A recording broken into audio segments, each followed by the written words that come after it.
Get ready to RPG! RPG! RPG! RPG! RPG! Hello. Hello, good evening. Welcome to the Knights of Last Call. We're back. Welcome. Frosty resubbing. Thank you, Frosty. I don't know if you're actually here, Frosty, but we got a lot of people coming in. We got Bob clapping for himself is particularly appropriate. That is going. Apparently, this is a popular day for people to sub. All right. That looks like it should be all of it. That's 14 months for Frosty, 21 months, and 21 months for Brian, 21 months for Bob. So that is very, very awesome. Coming up on 2 years of supporting this channel through our YouTube Adventurer program, which is honestly just another way that people can throw some money at us for appreciating what we do here. Welcome, everyone. Today, we are back. This is day number 4 of our holiday week super stream extravaganza, which, of course, we are doing because of you, because we had a great tip goal. Our patrons, our viewers came in, they crushed it, and I said, okay, we'll stream all week. So here we are, day number 4. And we're back with another first look. But tonight, we are going to be looking at the WILDSEA, a very indie RPG that, you know, I haven't really seen a ton of talk about. You know, it wasn't like up for any Ennies as far as I know. It doesn't really seem like it's gained a ton of traction, but it is a book that I physically book, that a physical book I own. I have flipped through it very briefly, so this is like a quasi first look, but I really don't know the system. So we're going to be digging into that tonight. And as always with a first look, we're just going to be kind of reacting to what I'm seeing. This is not a review. For me to, I am on the side of, for me to offer a review of an RPG, a proper review, I need to have played it probably several times, and really kind of, you know, tried the mechanics out. This is more of a first view, first look, first impression, and just sort of my thoughts on how the mechanics and the vibe of the book, combine to create a complete and compelling story. What is up, Pumpkin? Welcome. Also, let me know how my audio is. I switched. I was having some problem with my Shure SM7B, so I switched over to my Electro Voice RE20, and I tweaked a couple of things, like the levels. This is a louder mic than the other one, so let me know if how it sounds. Anyways, what is up, Pumpkin? What is up, London? Who is saying hello to Pumpkin? Beowulf is here. Welcome. Mark, hoping that this is better than Ryutama. Better is a subjective term. You know, Ryutama, not a game I'm interested in, but it was a very fascinating thing to look into the eyes and the minds and the hearts and the desires of people who expect something very different out of the role-playing game experience. And in particular, our friend, I'll use the term loosely, I've never met him, but we've exchanged notes on YouTube, Emmanuel of Fabula Ultima fame, really provided some really great context. And I went ahead and pinned his comment in that video. So if you're interested in reading his sort of additional information, go ahead and go to that video, check it out, read it. It's a pretty lengthy set of responses that he gave, which I think added a little bit more, perspective to the whole thing. Doesn't necessarily mean I like it, but it does offer more perspective. So, Lugs Gaming, welcome back. Hello. Sidon is excited to travel over trees with chainsaws. The gist of what this game is going to be about. Apparently, we're having a watch party in the Knights of Last Call Patreon Discord. That's pretty sick. Good evening to you, Quick and Dirty. Hello. Isaiah enjoying the chill beats. Awesome. Frosty is here, and he did just get killed in Path Builder Extreme, which we talked about. I think we talked about on stream. It's been a long week. We either talked about it yesterday or today. Ben's here for 15 minutes, and he's got a jet. As a quick reminder, before Ben does jet, I'm going to be setting up the thumbnail for tomorrow. We're going to be back on in the middle of the afternoon Eastern time, so late evening European time, and we're going to be doing our final live stream with Ben, and we're going to be talking about NPCs. KC, what is up, fellow nerds? Hello to Lollipop as well. Memes on Main is here. Sounds great. Sounds awesome. Let's see here. Ben says it sounds better than the SM7B. All right. You know, I think I like the sound of the RE20 better than the SM7B as well, but we'll see. Would you be willing to play it on stream? Is there a tip goal for that? Mino, which game are you talking about? Ryutama? Ooh, I don't know. Ryutama with some alcohol, maybe. I don't know. Pillsbury is here. Cal is here. Hello, hello. Yes, I saw you in the Discord, in the chat, or in the place, the voice chat. Chainsaw surfing time. That is absolutely correct.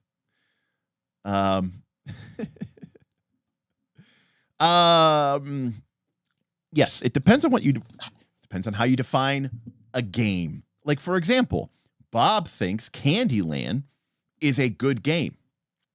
I think it barely qualifies to be called a game, and in that context, it is a shit game.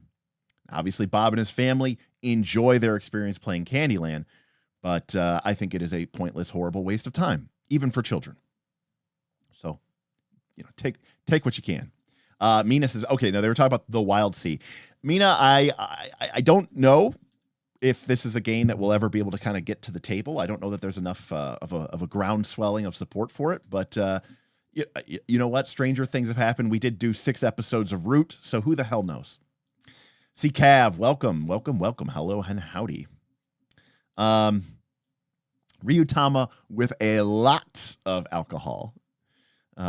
Ryan is here, and so awesome. I know Ryan, you can't stay. I don't think Ryan can. Maybe you can, but Ryan originally had said. So Ryan has been the person behind supporting this game, getting a first look for a long time, and as a result of this, Ryan has graciously agreed to sponsor a Patreon, Knights of Last Call Patreon WILDSEA giveaway. So after this stream, I'm going to set up a channel. And if you would like a chance to win your own copy of the WILDSEA, I think we're going to give away a couple of PDF vouchers. It's kind of an expensive PDF. It's like $25, I think. I want to say. So Ryan has graciously agreed to provide that, and Knights of Last Call is also going to put up a digital copy as well. So there's a couple opportunities. If the game strikes your fancy and you want a free PDF, you know, sort of a late Christmas present, and you're a member of the Knights of Last Call Patreon, that you'll get your notification. So thank you to Ryan for his support of this game. Thank you to Ryan for graciously supporting it. In fact, Ryan initially had tipped a while ago, $20, $30, $40, because he basically said, here, this is to buy the PDF. So we have done that, and we are here, and we're going to be talking about the WILDSEA. All right. So there's a lot we could talk about with Ryutama, but you know, let's compartmentalize what we're talking about here. Let's keep the Ryutama talk to, and of course, you know, this is a great example. The Knights of Last Call Discord. You know, we did the Ryutama first look on Tuesday, and that conversation has continued for the last 48 hours on the Knights of Last Call Patreon Discord. So if those are the kind of conversation, and with people very, very politely, very, very, very congenially, oftentimes disagreeing, and that even Aaron and I don't necessarily 100% agree on this game, Aaron being more in favor of it. And so that's the kind of community that we have here. Let's see here. Yes, we Jackal, we did get that notification from Frosty that the level that there were deaths in Path Builder Extreme, PvE as they say. All right, well, we're going to get into it.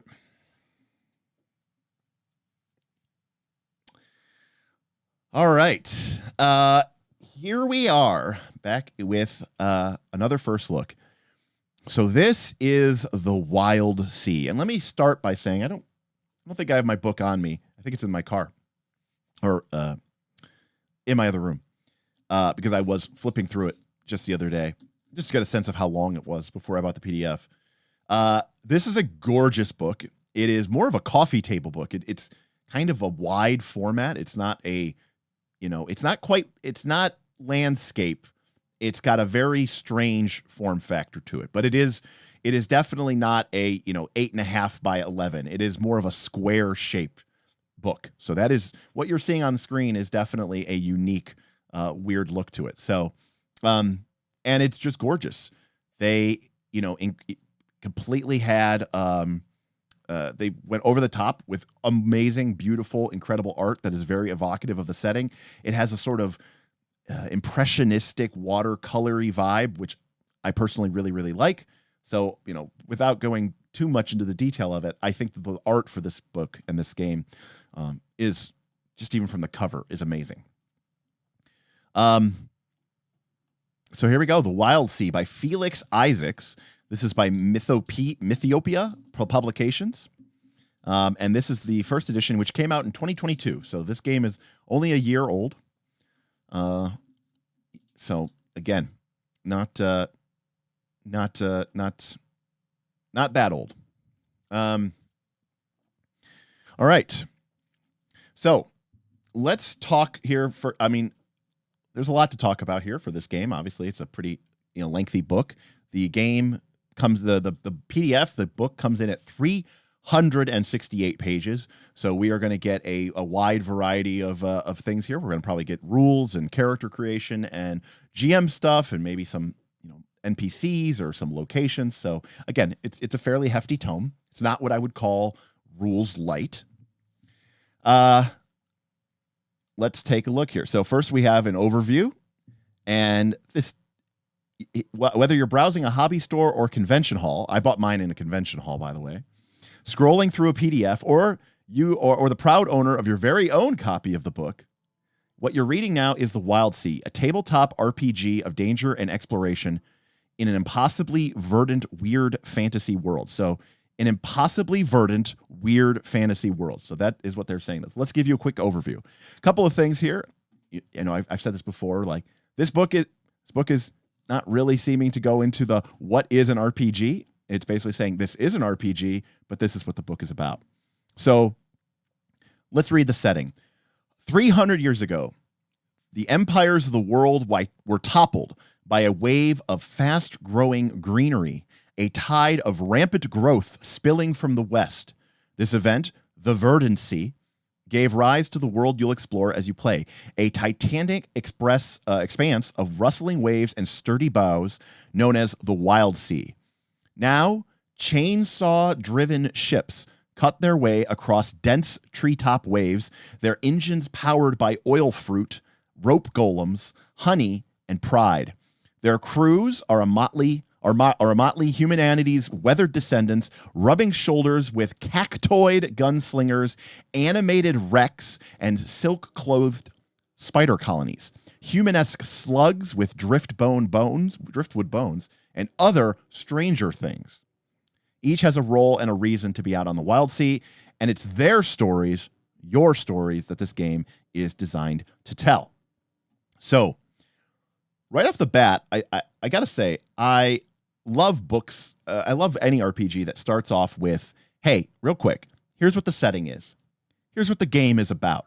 You know what? You're a wildsailor. You're going to be on a ship. You're going to be traveling across this treetop sea that spans from horizon to horizon, right? It tells you that adventures start with hooks, and then they turn into arcs, a story for you and your crew to experience. While you play through an arc, you will roleplay scenes, montages, and journeys to make decisions, take actions, and resist your baser impulses. Completed arcs and the triumphs and disaster will allow you to develop your character. Decisions are made through the conversation, a collaborative process that keeps all the players at the table involved in the outcome of an event.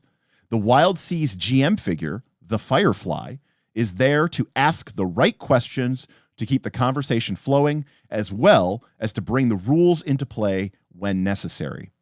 I like this game is coming out and saying, we're a wildsailor, we're going on adventures across the wooden sea, here's how the game operates. Here's the basics of the rules. It's a D6 dice pool system.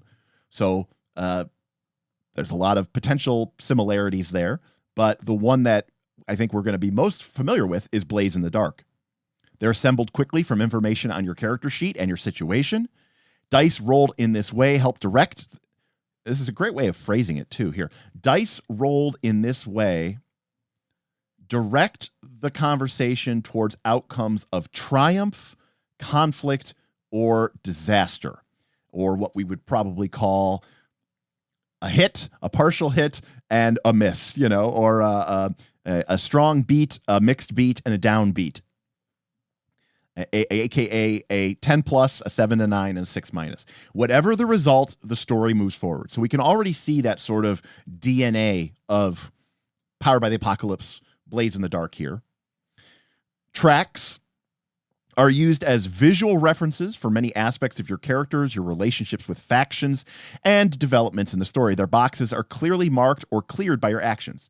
I think we all know that this is just a form of clocks, which again, are not necessarily something that is unique to a Blades in the Dark, but is certainly, something that I think we can kind of appreciate. And lastly, you'll also collect resources. Interesting. So again, remember, these are the rules of the game. So it's basically telling us it's a D6 dice pool. We're going to be using clocks, which they call tracks, but also we're going to be collecting resources.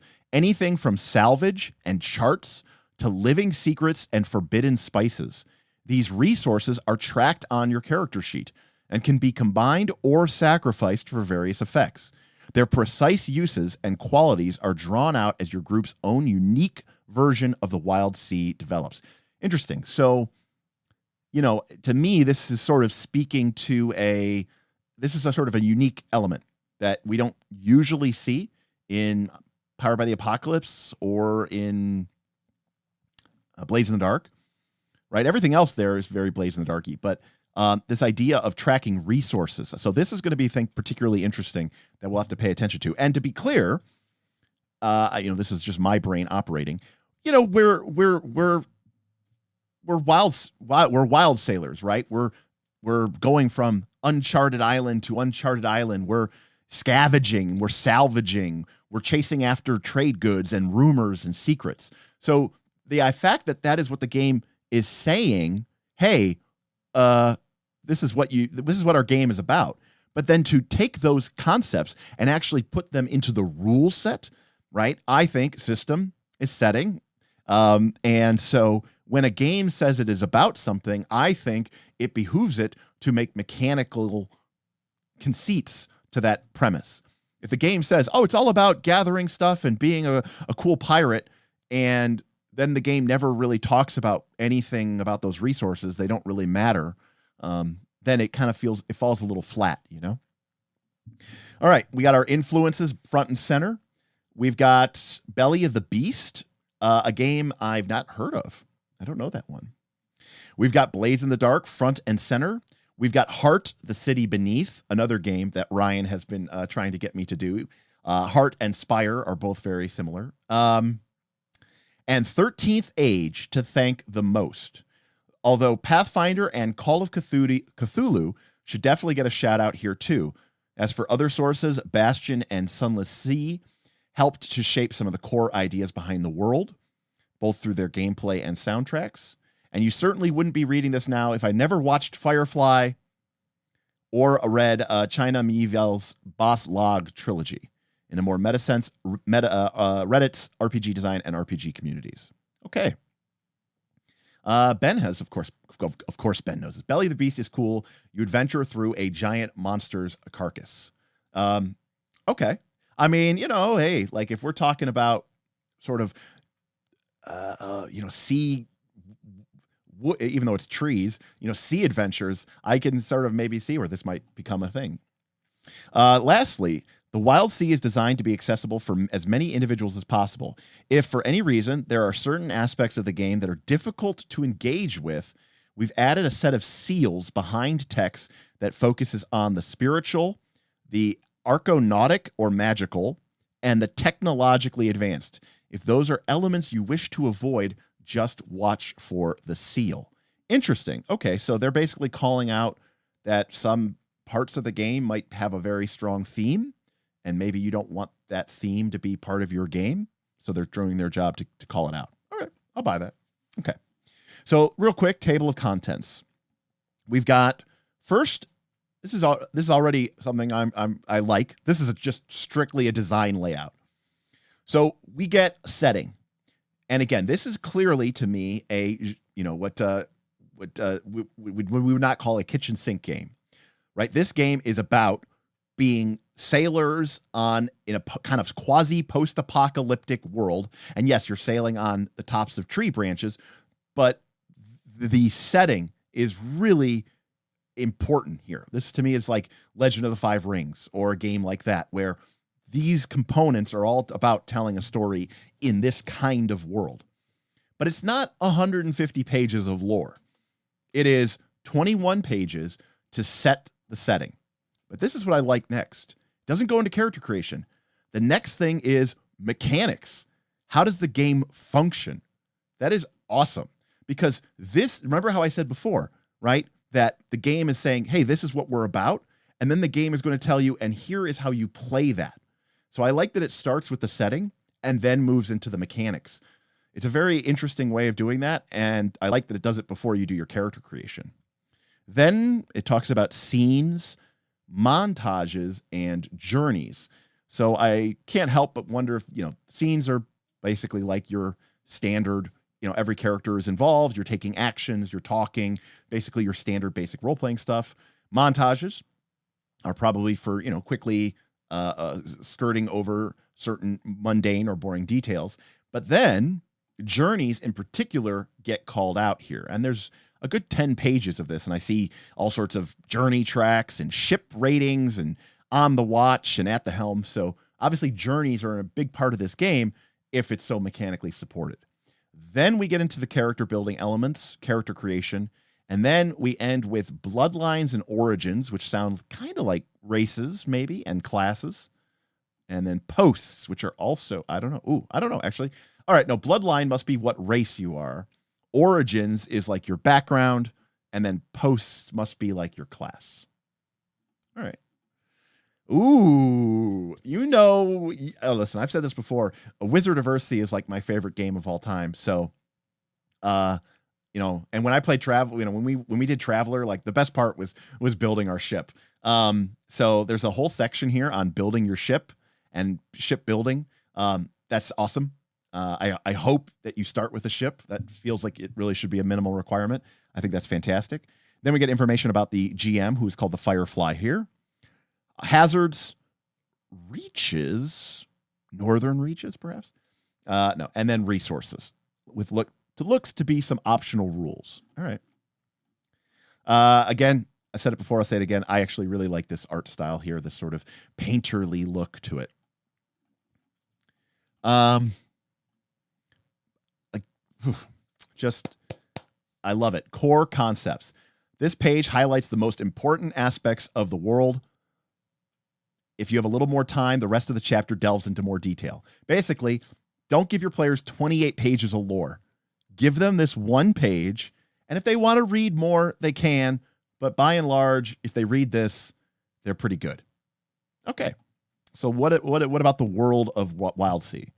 The treetops are a sea. Although they're made of branches and leaves, the treetops still act as a traditional sea in many ways. There are waves, there are ports, and a vast number of ships. Okay. Land is scarce and valuable. Mountaintops and large chunks of earth caught up in the canopy acts as islands and archipelagos, fiercely guarded by their inhabitants. Plant growth is rampant. The plants of the sea grow at a dramatically accelerated pace, but only when connected to the iron roots, the huge mile-high trees that act as the foundation for the canopy that you'll be sailing on. A cut branch will stay inert, but another will have grown in its place within hours. Okay. So there's like a quasi-magical element to this, right? I mean, obviously, we have literally an entire world that is covered in trees. Open flames are forbidden. Makes sense. You live in Wood World. Flame burns hot and long on WILDSEA wood and spreads at a terrifying pace. So there's this, okay, so the wood is even more flammable than normal. K. Steinwein says, getting some strong Waterworld vibes here. Me too, big time. I am getting big Waterworld vibes. And actually, I like that movie, so that makes sense.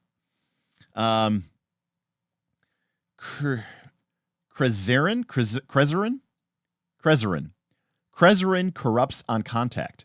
Secreted by some of the WILDSEA's more dangerous vegetation, Crezerin is a potent toxin. Brief contact does little more than sear skin, but long-term exposure warps both body and the mind. This, along with the threat of predators, keeps most sailors on their ships during long voyages. The economy is barter-based. Okay, so no gold coins, no dollars. The economy is based off of food and material. And it is a weird, weird world. The WILDSEA setting is designed to be low magic, high weirdness. It's a world of unusual creatures, woken spirits, and unbelievable abilities, but they're mostly tangibly connected to the waves themselves. There's very little in the way of wands and spellbooks. All right. Well, that seems pretty, I mean, it's an interesting idea and concept. Again, I love the idea of sailing, but setting it on a treetop sea immediately has some very interesting implications. So again, we're not going to go through everything here because this is more about the setting. This is talking about vegetation, the waves of the tree, the movement of the canopy. There's a timeline of what happened. Sort of, again, this is a post-apocalyptic world. We've got some important terminology here, words that you should know. Pre-verdant or pre-V, before the tide of trees swarmed over everything. Iron roots are those big trees that make up the base of the canopies. A tall shank is a massive tree that dwarfs even the iron roots, sometimes spearing miles above the rest of the canopy. So in a world where everything is on top of trees, these are like these are like the mountains, really, of the trees. Islands, spits, reefs, rifts, and Krezerin. And then again, a rough timeline of what has happened. So 300 years have passed. So many generations have come and gone. Here are the layers of the sea. We've got the sky, the thrash, which is the topmost level, the tangle, the sink, the drown, and the darkness under eaves. So again, it's through a very, I think, very approachable way, it is definitely sort of creating its own language that is sort of easy. I think it's easy to understand. Again, it's not asking you to learn that many words, but if you learn, let's say, these 8 terms or 8 words, you are already kind of well on your way to sounding like a WILDSEA native. If you get the basic idea that there's these layers of the tree canopy, and that they all kind of have a unique vibe to them, which is kind of interesting, because that's one of the more interesting things about a treetop world is that with an ocean, it's very clear that you can't you could dive underwater, but for the most part, right, the ocean is pretty homogeneous from the top to the bottom. It's just water. There's not a whole lot to see or to do, but the idea that these trees, all these many multiple high trees, just grew up around the world around us. The trees feel more like you can, kind of dig into it. And there might be ruins in these middle levels. There might be wrecks that are just sort of, bound up in the trees. There's a little bit more of like I want to say it feels a little bit more accessible. Like it's something that you as a group or as a GM could use as a sort of framework to frame a hook or an adventure on. So pretty cool. All right, so here's our first look at some of the races in the game. And they were not kidding about the weirdness here. This looks like a Pathfinder 2 party. We got a human and then some sort of cactus guy. And I don't know what this is supposed to be. Maybe a spider person because it has all these multiple eyes. Something over here with 4 limbs. A big robotic thing made of parts of old ships. So there's definitely a weird spider mushroom. Okay. All right. Maybe do you know that or are you just guessing? I am a tall leshy. Yes. Let's see. If resources, if resources are both a way to advance your character, but also the currency of the setting, That would be dope. An interesting take on GP equals XP, but in a much more sensical way. All right, yeah, I'm interested to see if that makes out as well. I was really interested in this resources thing. All right, so here we go. The core 4 races of the game are the Ardents, which are just our descendants of humanity. The Ectus are the cactoid people. The Gao are grown fungal colonies. The Celicri are a hive mind of spiders. Okay. Is a hive mind of spiders, thousands of them, which has shaped, bargained for, or stolen a humanesque form. Many Celicri spin themselves silken exterior or inhabit discarded clothes and armors, much like a hermit crab huddling within a shell. A rare few win the lottery of skin, passing unnoticed among the community of other bloodlines. Well, that's terrifying. Now, real quick, before we get off. Now, some people might say, Derek, you must hate these. Nope. Remember, I don't hate leshies because they're leshies. I hate leshies because they are just dropped into a world without any sort of context or connection to the world around them. Now, it remains to be seen how much of a place that these races have, these bloodlines have in the world. But my sense is that given that we're living in a literal world where the forest, the world became a complete forest from horizon to horizon, I can understand why there might be cactoid people, right? Or plant people. We also get the Rising 3. So these are more new bloodlines who have become noticed. The Ironbound are the souls of wrecked ships gathered together in a hall. The Ketra are descendants of humanity, but they were trapped below. So they have interesting. And they have been warped into something far removed. They're almost like, the Grimlocks, because they've been trapped below the bows for so long. And then the Mothran. Short-lived, but determined to fill their lives. Mothran are fast, fragile, and often lively. They're moth people. All right. So there's kind of there's sort of a mushroom insect vibe here. But it's a big forest world. So I think that probably feels appropriate. All right. Again, this page already. You're a wild sailor? Okay. Why are you banding together? What's the reason that you're playing this game? What's the reason that you and your PCs are together? It's so that you can, and the game is telling you to explore, to salvage, to hunt, to trade, to adventure, or to escape. Now, that doesn't necessarily mean these are the only things that you can do, but the game is being very forthright with the idea of like what it wants you to be about and what it wants your goals to be about. Interesting. We got a little bit of information about the tools that are present here. A little sidebar with some superstitions from the deck, which is just a little slice of life stuff here. Travel, how to get around with charts and mapping. They talk about walking out into the tree branches. But why is that dangerous? Well, first, there's predators. Second, there's a threat of falling through the canopy. The branches are thick, but they are not infallible. And then there's the third reason, the threat of corruption. Krezerin threads its way through every part of the sea, but particularly leaves and newly grown branches. Staying on reliably thick bark and keeping clear of leaves is far from easy, but it is technically possible. So there's this really cool idea of like you can descend right into the layers of the wild sea, and there's this danger, the danger of predators, of falling. It's kind of like a mix of like ocean plus spelunking. It kind of has like cave diving vibes, right?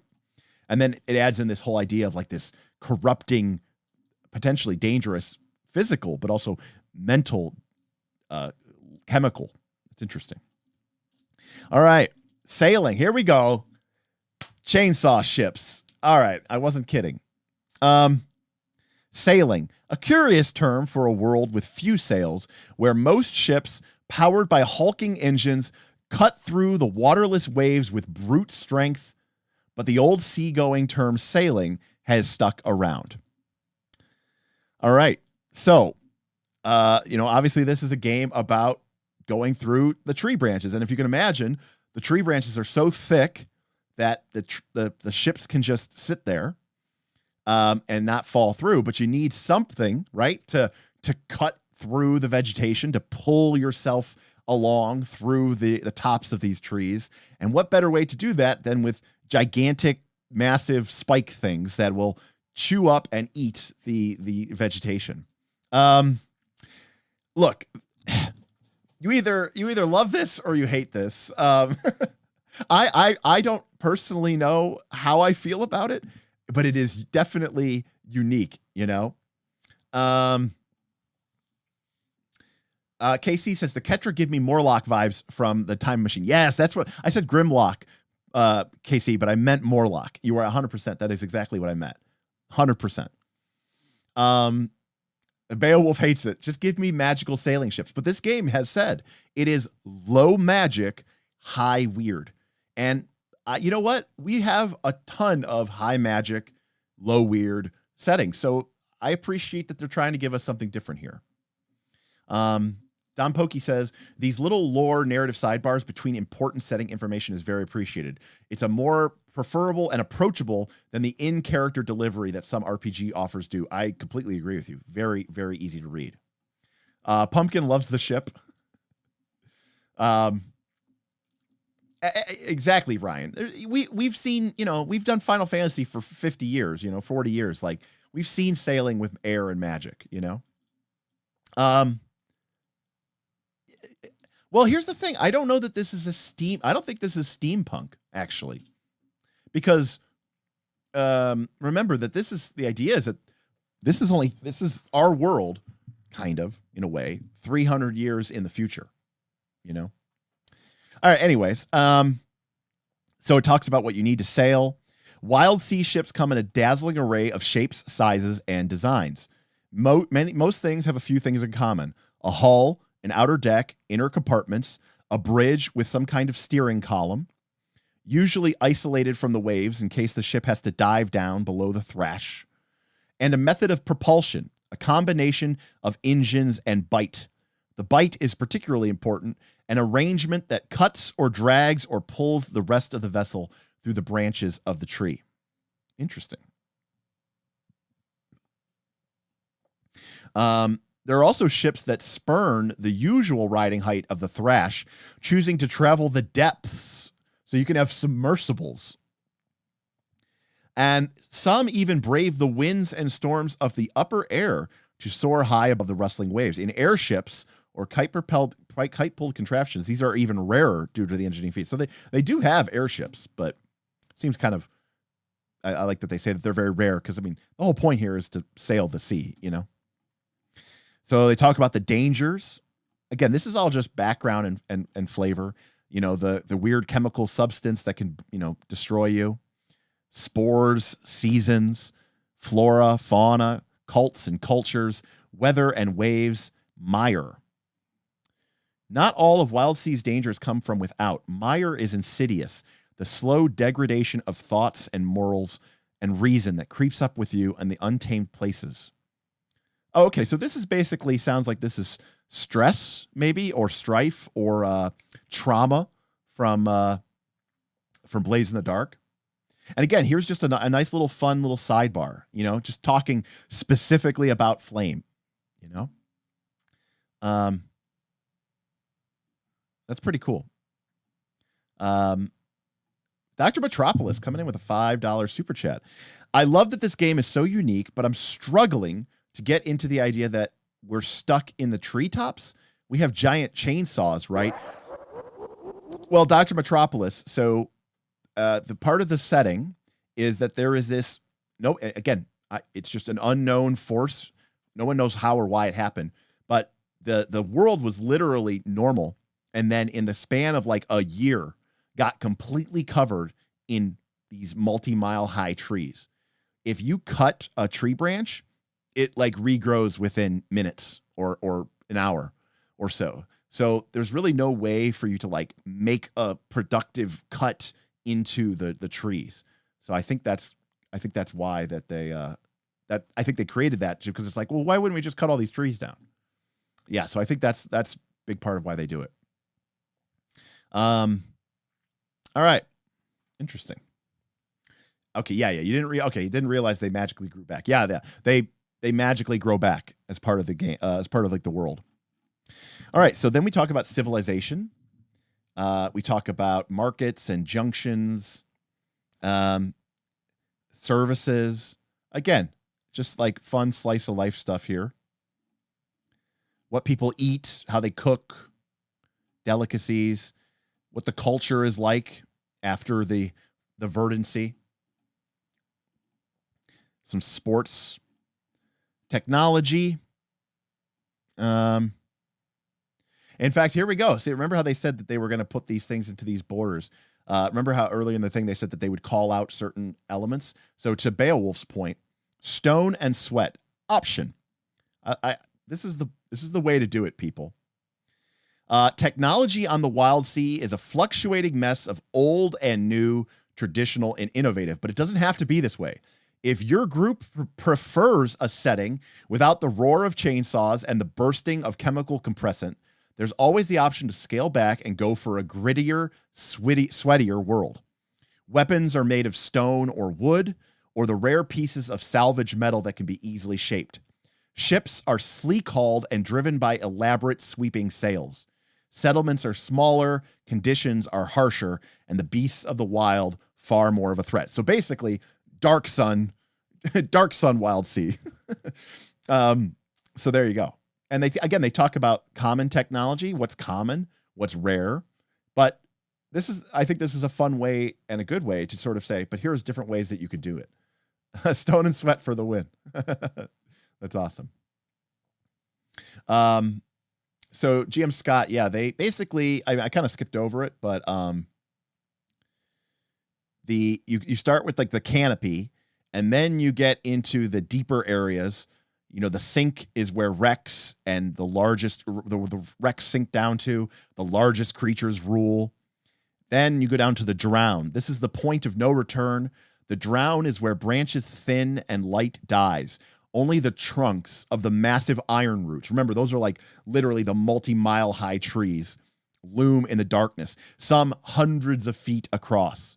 There are huge areas of the drown that have never seen the sun, and others where the gulf between iron root trees defies mere distance. And then the darkness under Eve. So this would literally probably be like the actual floor of the earth. And it's the roots of the sea and the bones of the old world. The less that is said about this place, the better. And I like that as these things go down, there's less and less and less detail, right? It's like the game is telling you less and less and less because less and less and less is known. I think that's really cool. All right. Then we have spirituality, about religion and what people are doing. Kind of sounds like spirits, kind of maybe like a Blaze in the Dark feeling here, but let's see here. Some say, I guess souls and spirits are kind of a thing. Interesting. Religion, but then again, here is an option. No gods, no ghosts. If you want to have if you don't want this sort of supernatural religious bend to the game, take them out. If you want things to be a little bit less overt, then you can go with speaking more softly. And then lastly, we have archonautics. Archonautics represents concentrated weirdness in an already weird world. The art of delving into the mysteries of the uncanny and turning the inherent strangeness of the WILDSEA to your benefit. It's not quite magic. It's not quite science, but it's something between the two. So this is about as close as we're going to get to magic in this setting. So it looks like it's relying on the natural. It's almost like an animism, right? It's almost a naturalism where you are kind of drawing on the inherent weird powers that are in the world around you. It's not some esoteric magical concept, right? It's maybe there's an unusual creature and you're drawing upon its energy, or you're forging an uncanny material into some sort of unique tool or some sort of unique relic, using alchemy to extract the essence of a particular, weird fruit or plant or wood. Incorporating something from the wilds into your own body, such as replacing your heart with the heart of a living storm. Overcoming a weird injury that would otherwise have ended you. So it's a very interesting way, but the long and the short of it is I think they've tried to make, this is the equivalent of the Brandon Sanderson, you have to eat metal in order to cast magic, right? It's basically saying you don't just cast spells and they appear. It's more of like a form of alchemy. It's almost like more of a form of conversion and transformation of these various natural resources into these sort of miraculous or quasi supernatural effects. Okay. And why I love the conversational tone here. And why not just magic? Because there is no magic on the rustling waves. Okay, that might need some clarification. All right, let's see here. The wild sea is a world of the weird and the unexplained, of spirits and beasts and crewmates that break the fundamental rules that most expect from reality. It's a world of wildness and discovery and questing into the unknown, but it's also a world of understanding, where oddities are studied and dissected and explained.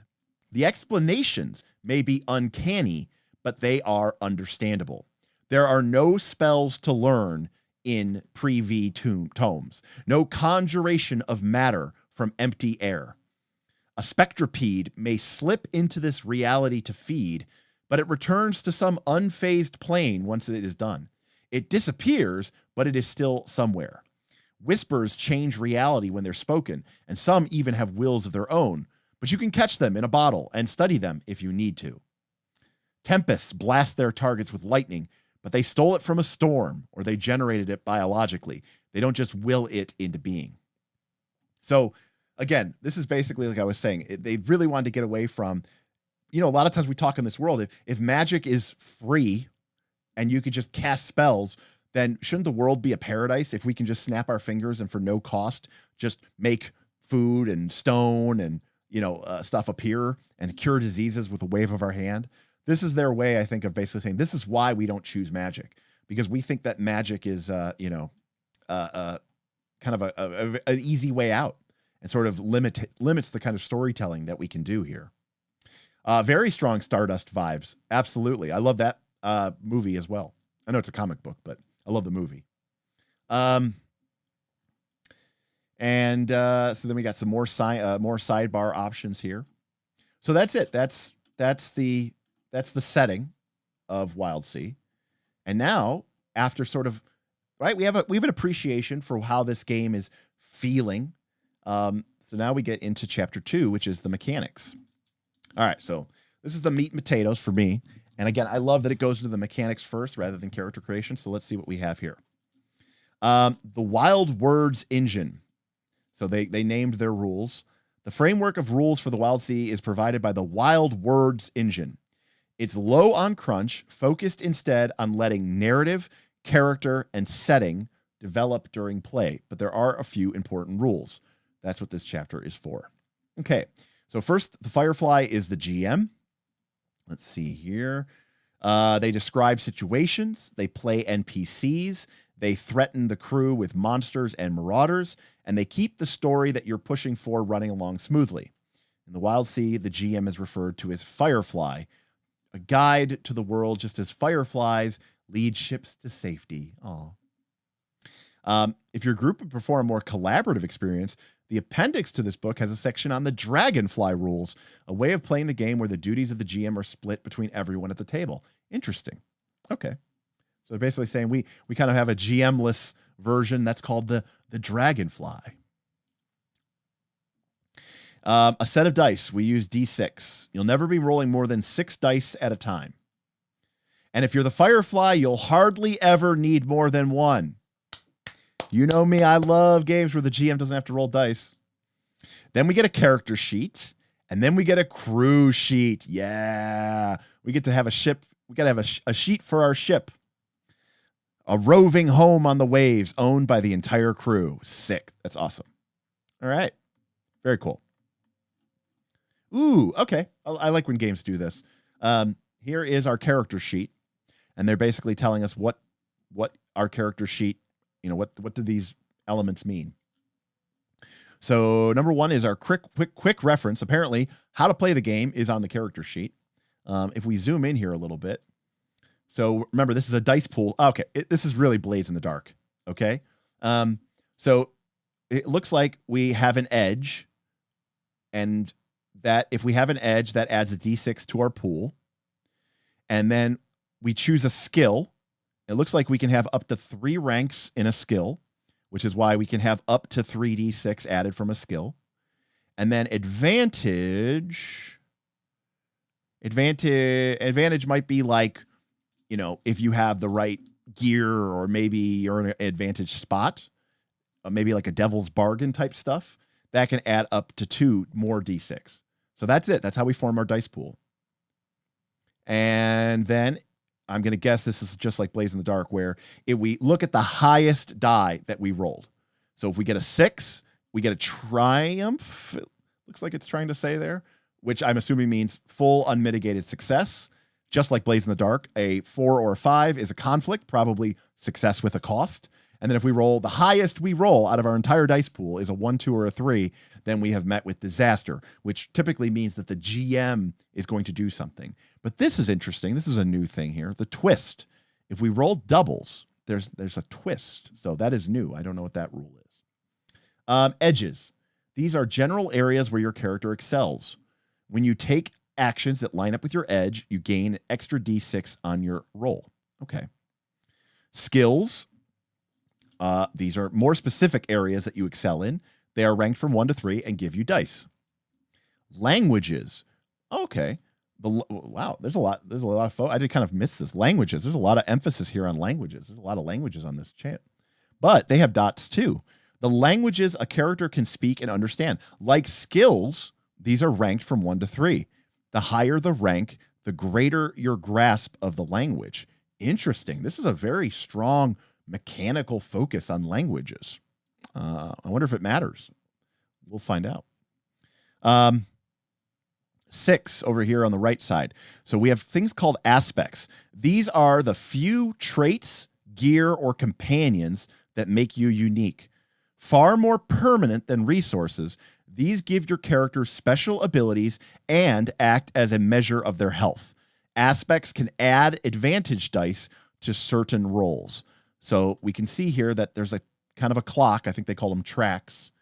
And it looks like we're going to be using those to track these aspects, which could be a trait or a piece of gear or a companion. So this is kind of like how they handle, load and gear and find weapons, like from a Blades in the Dark standpoint, which I like here. But then look how much space is dedicated to this. Resources. The temporary things that your character has scavenged from the sea. Old clothing, battered weapons, wreckage and food, charts and secrets. These can be used to craft, to trade, or add advantage dice. So it looks like the resources basically could be anything, but they get boiled down into 4 categories: salvage, whispers, specimens, maybe, and charts. And because it's a barter-based economy, it sounds like you're literally just going to be like writing stuff down and maybe trading them for money or trading them for extra dice on a certain skill check. And the game definitely gives you the sensation that these are temporary. These are going to be things that are going to be coming on and off of your sheet. I think I really like this. We'll see how much, we obviously have to get into the meat of it. But by the way, this is just a great example of why pages like this are so good and so useful. All right, 8. Where's 8? Milestones. Okay, right here.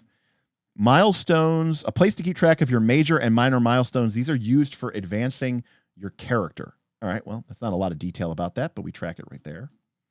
Drives. A character's drives represent their immediate and long-term goals. So this kind of has a burning wheel vibe to it, right? Where in Burning Wheel, you have to write your character's goals and motivations. I'm assuming there might be some sort of mechanical influence to this. We'll see this. Then we have mires. A character's mires are the vices and curses that drag them down. The effects of these are mostly roleplay based. But again, it's literally mechanically putting onto your sheet maybe, the trauma, the stress that is building up on you as you go into this dangerous post-apocalyptic world. And then lastly on our page, we have temporary tracks here at the bottom. These are to record temporary conditions such as benefits and injuries that allow or force your character to act in a different way. These usually fade after affecting your character a number of times. Okay. Here's our crew sheet. Oh, sick. This is our ship sheet. Yeah. Look, we get to write our name of our vessel. And then we've got the ratings of our ship. Its armor rating, its seals, its speed, its saws, its stealth, and its tilt. I don't even know what that means.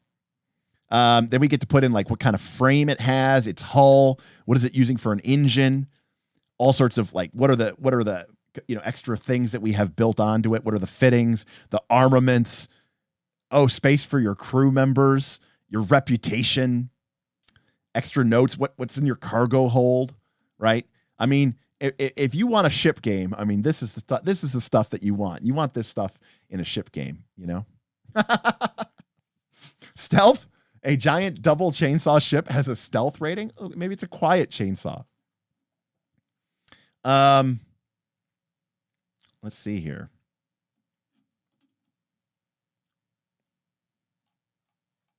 Interesting. All right. And again, remember, this is chapter 2, the mechanics of the game. So the next thing it's talking about here is the structure of the game. The game follows a particular structure to help the story flow, a mix of scenes, montages, and journeys.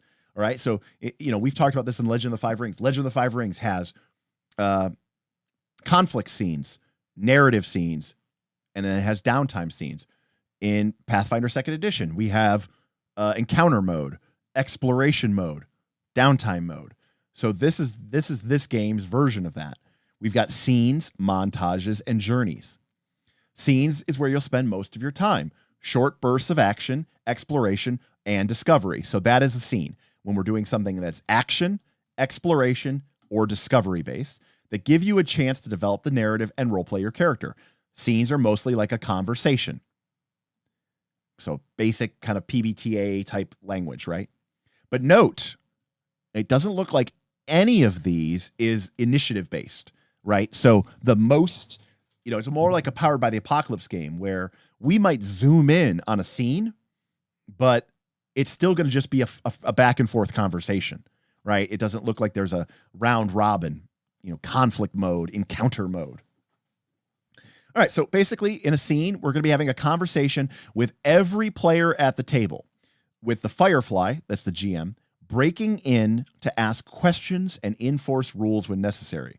When that conversation leads to moments of uncertainty or drama, action rolls in bold are used to determine the outcome. So this is like PBTA, Blades in the Dark kind of 101, right? It's a conversation. We are talking back and forth with the players, with the GM. And at some point, the GM might have to ask questions to kind of set the scene or confer or ask a player to add more detail to the scene. And then at some point, if the rules get to a point of uncertainty or drama, then we're going to bust out an action roll. We're going to assemble a pool of dice. We're going to roll them, and we're going to see what happens next. We don't know. Nobody knows. The GM doesn't know. The players don't know. The dice are going to tell us. All right. Montages. Periods of rest or unhurried exploration or training are usually treated as montages, condensing the mundane but necessary parts of an adventure into the shortest time possible. They let each character undertake a task, in bold, a long action that benefits the crew in some way or uncovers something about your location. Montages are the most common way to explore new ports, allowing characters to split up to find information and resources before meeting up as a group again for the start of the next scene. Now, I don't need to go into a diatribe about this, but you know me. I play RPGs most of the time for the moments where the drama is high, The action is intense. The stakes are high. All the players are involved. I understand that some of these things need to happen. Shopping, as K Steinwein says. I personally do not want to play that out. It's cool that it happens, but this game seems to agree with me that you are basically going to take the sort of mundane stuff and turn it into a montage. Now, and the last scene is a journey. Journeys allow your crew to take to the waves in your ship and cut your way to a new destination. While you travel, you will take turns at the helm or on watch or at other stations around the ship, making decisions and facing challenges across the waves. Journeys should never be taken lightly. The wild sea is a hostile place, and the longer you sail, the more risk your ship, crew, and characters will face. Then we talk about the conversation. And again, this is Blaze in the Dark 101 here, but this is the natural back and forth between players and Firefly that drives the story forward. The exchange of ideas, interactions, and actions. The rest of the rules come into play as a reaction. Rules in Powered by the Apocalypse games are triggers. They're triggered by the conversation. They come in not to halt it, but to focus it. Keeping conversation flowing is one of the most keys to a good session. All right, but the Firefly has a role to play in the conversation, but there are some ways that you can help out as a player too. So this is a player-focused agenda. They are saying, what do you need to do as a player at this table? You need to make decisions. You need to ask and answer questions. Don't be afraid to ask questions in or out of character. I like that. Asking questions in or out of character. An answer could suggest an action that you may not otherwise consider. The answer doesn't have to come from the Firefly either, the GM. Offering your own thoughts and opinion is a great way to keep the conversation flowing. You need to take action, be bold, take the plunge. Don't think about the rules or how you can most benefit from the mechanics of the game. Think about what your character would do and how they would do it and stay true to that. And then lastly, it's often worth a few minutes of time to discuss the tone you're aiming for before you start to play. Basically, lines and veils type stuff here. All right. Focus. Interesting. Oh, okay. We talk about this. They actually are giving you like mechanical words for this. Okay. We talk about this a lot when people, when we talk about Powered by the Apocalypse games in particular. And I talk about how there's no initiative order. And so one of the things that I've talked about managing is focus. I call it the spotlight. And when I'm talking to, if I'm focusing on Bob for a while, I need to remind myself, hey, it's been a while since I've gone over to Aaron. Let me check in with Kaz and see if there's anything he wishes to add and, give people space to sort of come in and manage that. And honestly, when you're playing a game, well, any role-playing game, but especially a game like that doesn't have an initiative order, managing the spotlight, I think is one of the most important things that you could do as a GM. And I've talked in the past that sometimes you can even just use a note card and make notes, of like little hash marks. How often have I went to Smith, I went to Smith, I went to Smith, I went to Bob, I went to Bob, I went to Smith, I went to Bob. And then you look down at your card and you say, oh, I haven't checked in, with Beowulf yet. So, let me try to balance that out to make sure that everybody's getting, at this point I can kind of do it pretty, without tracking it, but I've given that suggestion before. So yeah, they're talking about managing the spotlight. I think that's really important. I think that's good. Hooks. We're definitely not in Ryotama anymore. The Wild Sea is not a game of long planned out campaigns and pre-written stories. The focus of the narrative is always on the crew and the wants and goals of the characters it is comprised of. The Firefly's role is not to give you an adventure to follow. It's to present you with a world to explore and experience. And again, this is all personal preference, but this to me is far more engaging. To facilitate this, your Firefly will be giving you hooks as you play, snippets of information or an opportunity that might interest your crew.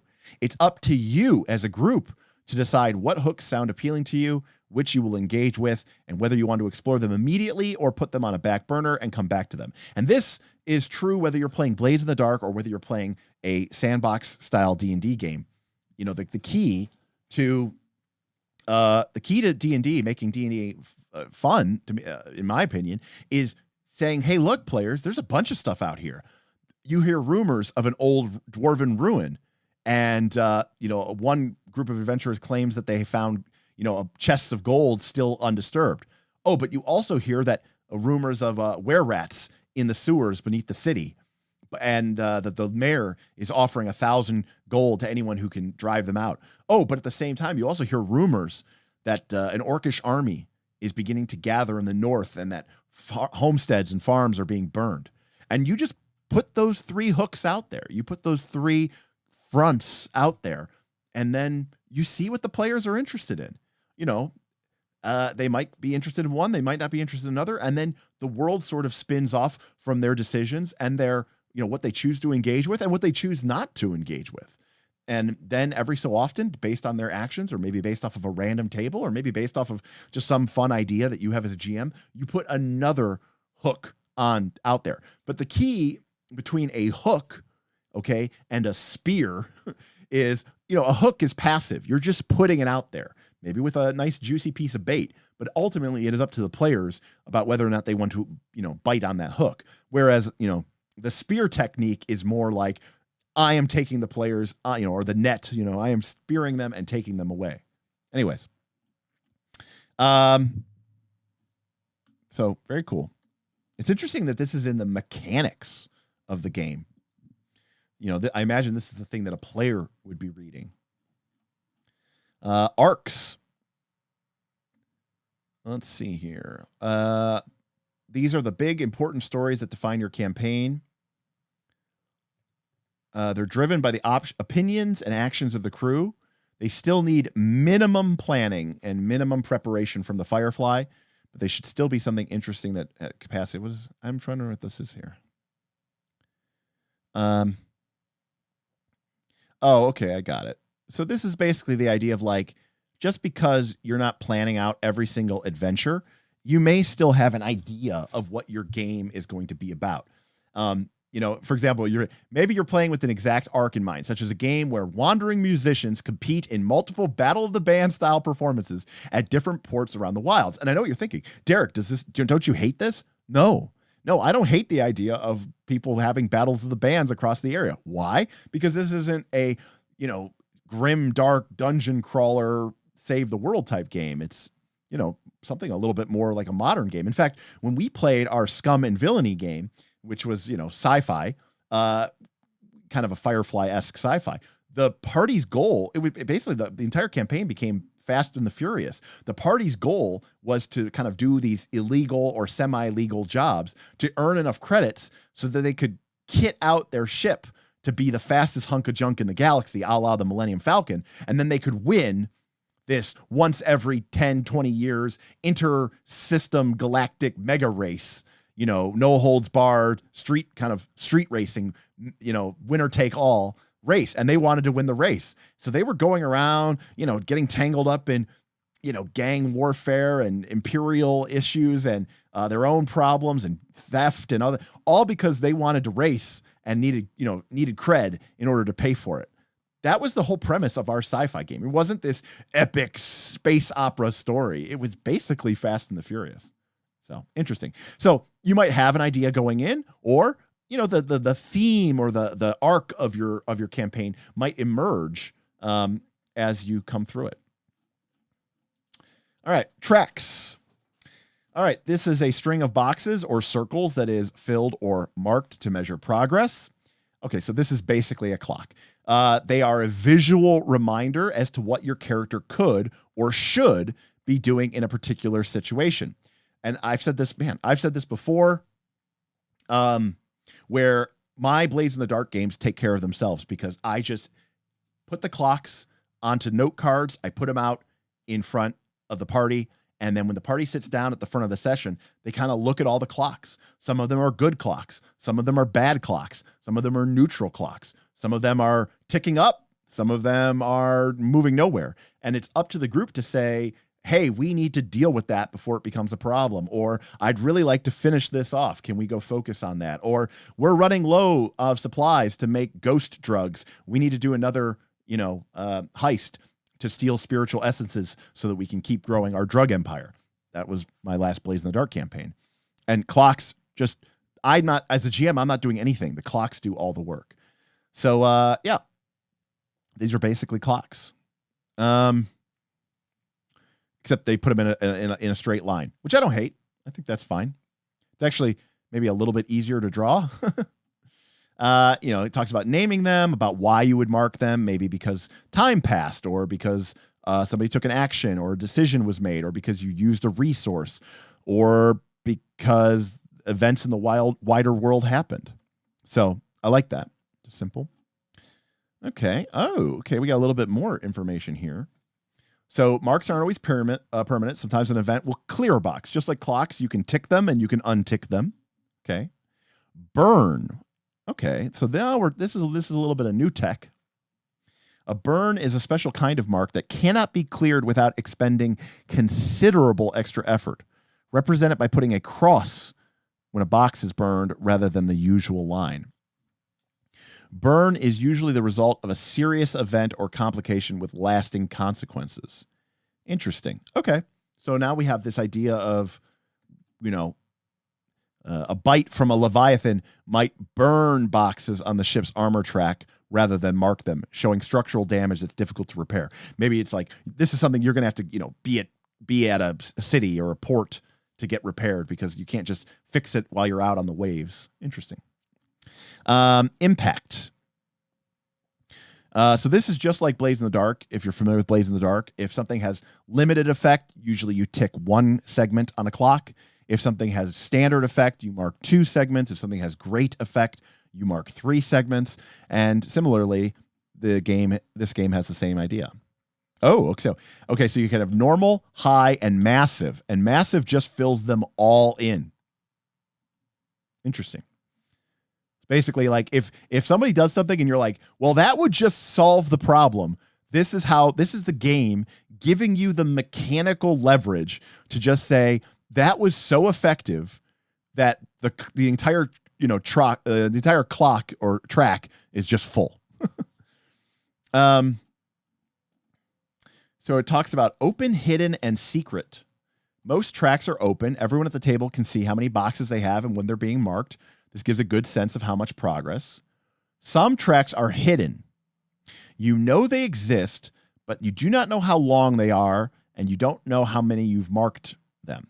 With these tracks, the Firefly may give you some in-game hints when you're getting close to marking the final box. All right, I prefer to keep my players in the know, but I understand that not everybody likes that. And finally, there are secret tracks. These are created to track your progress towards something without your knowledge. Perhaps a particular course of action you take has unintended side effects, or a trusted friend is slowly working up the courage to stab you in the back. Whatever they're counting towards, you'll only become aware when it becomes the final box. Then the Firefly will reveal their secret. I've talked about these before. I will sometimes make a clock and I will put it out on the table and I will put as its title, question mark, question mark, question mark.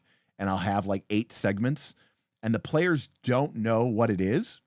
In fact, one of the things that they could do is start taking actions to try to maybe figure out, it's a meta thing, right? Because it's the only reason they know that something is going on behind the scenes is because they see that there's a clock there. They don't know what it is, but they can see that it's ticking up. And it's probably not good. And it's one of those things, though, that creates a feedback loop to my players where they will then go, well, I want to know what that is, but I don't actually know what it is. So can I maybe this represents my character as just, they're going out, hitting some taverns, keeping their ear to the street, listening for anything, just normal. They're just doing it because that's what they would do. But you as a player are having them do that because you are specifically trying to figure out information about this unknown threat, which is coming to pass.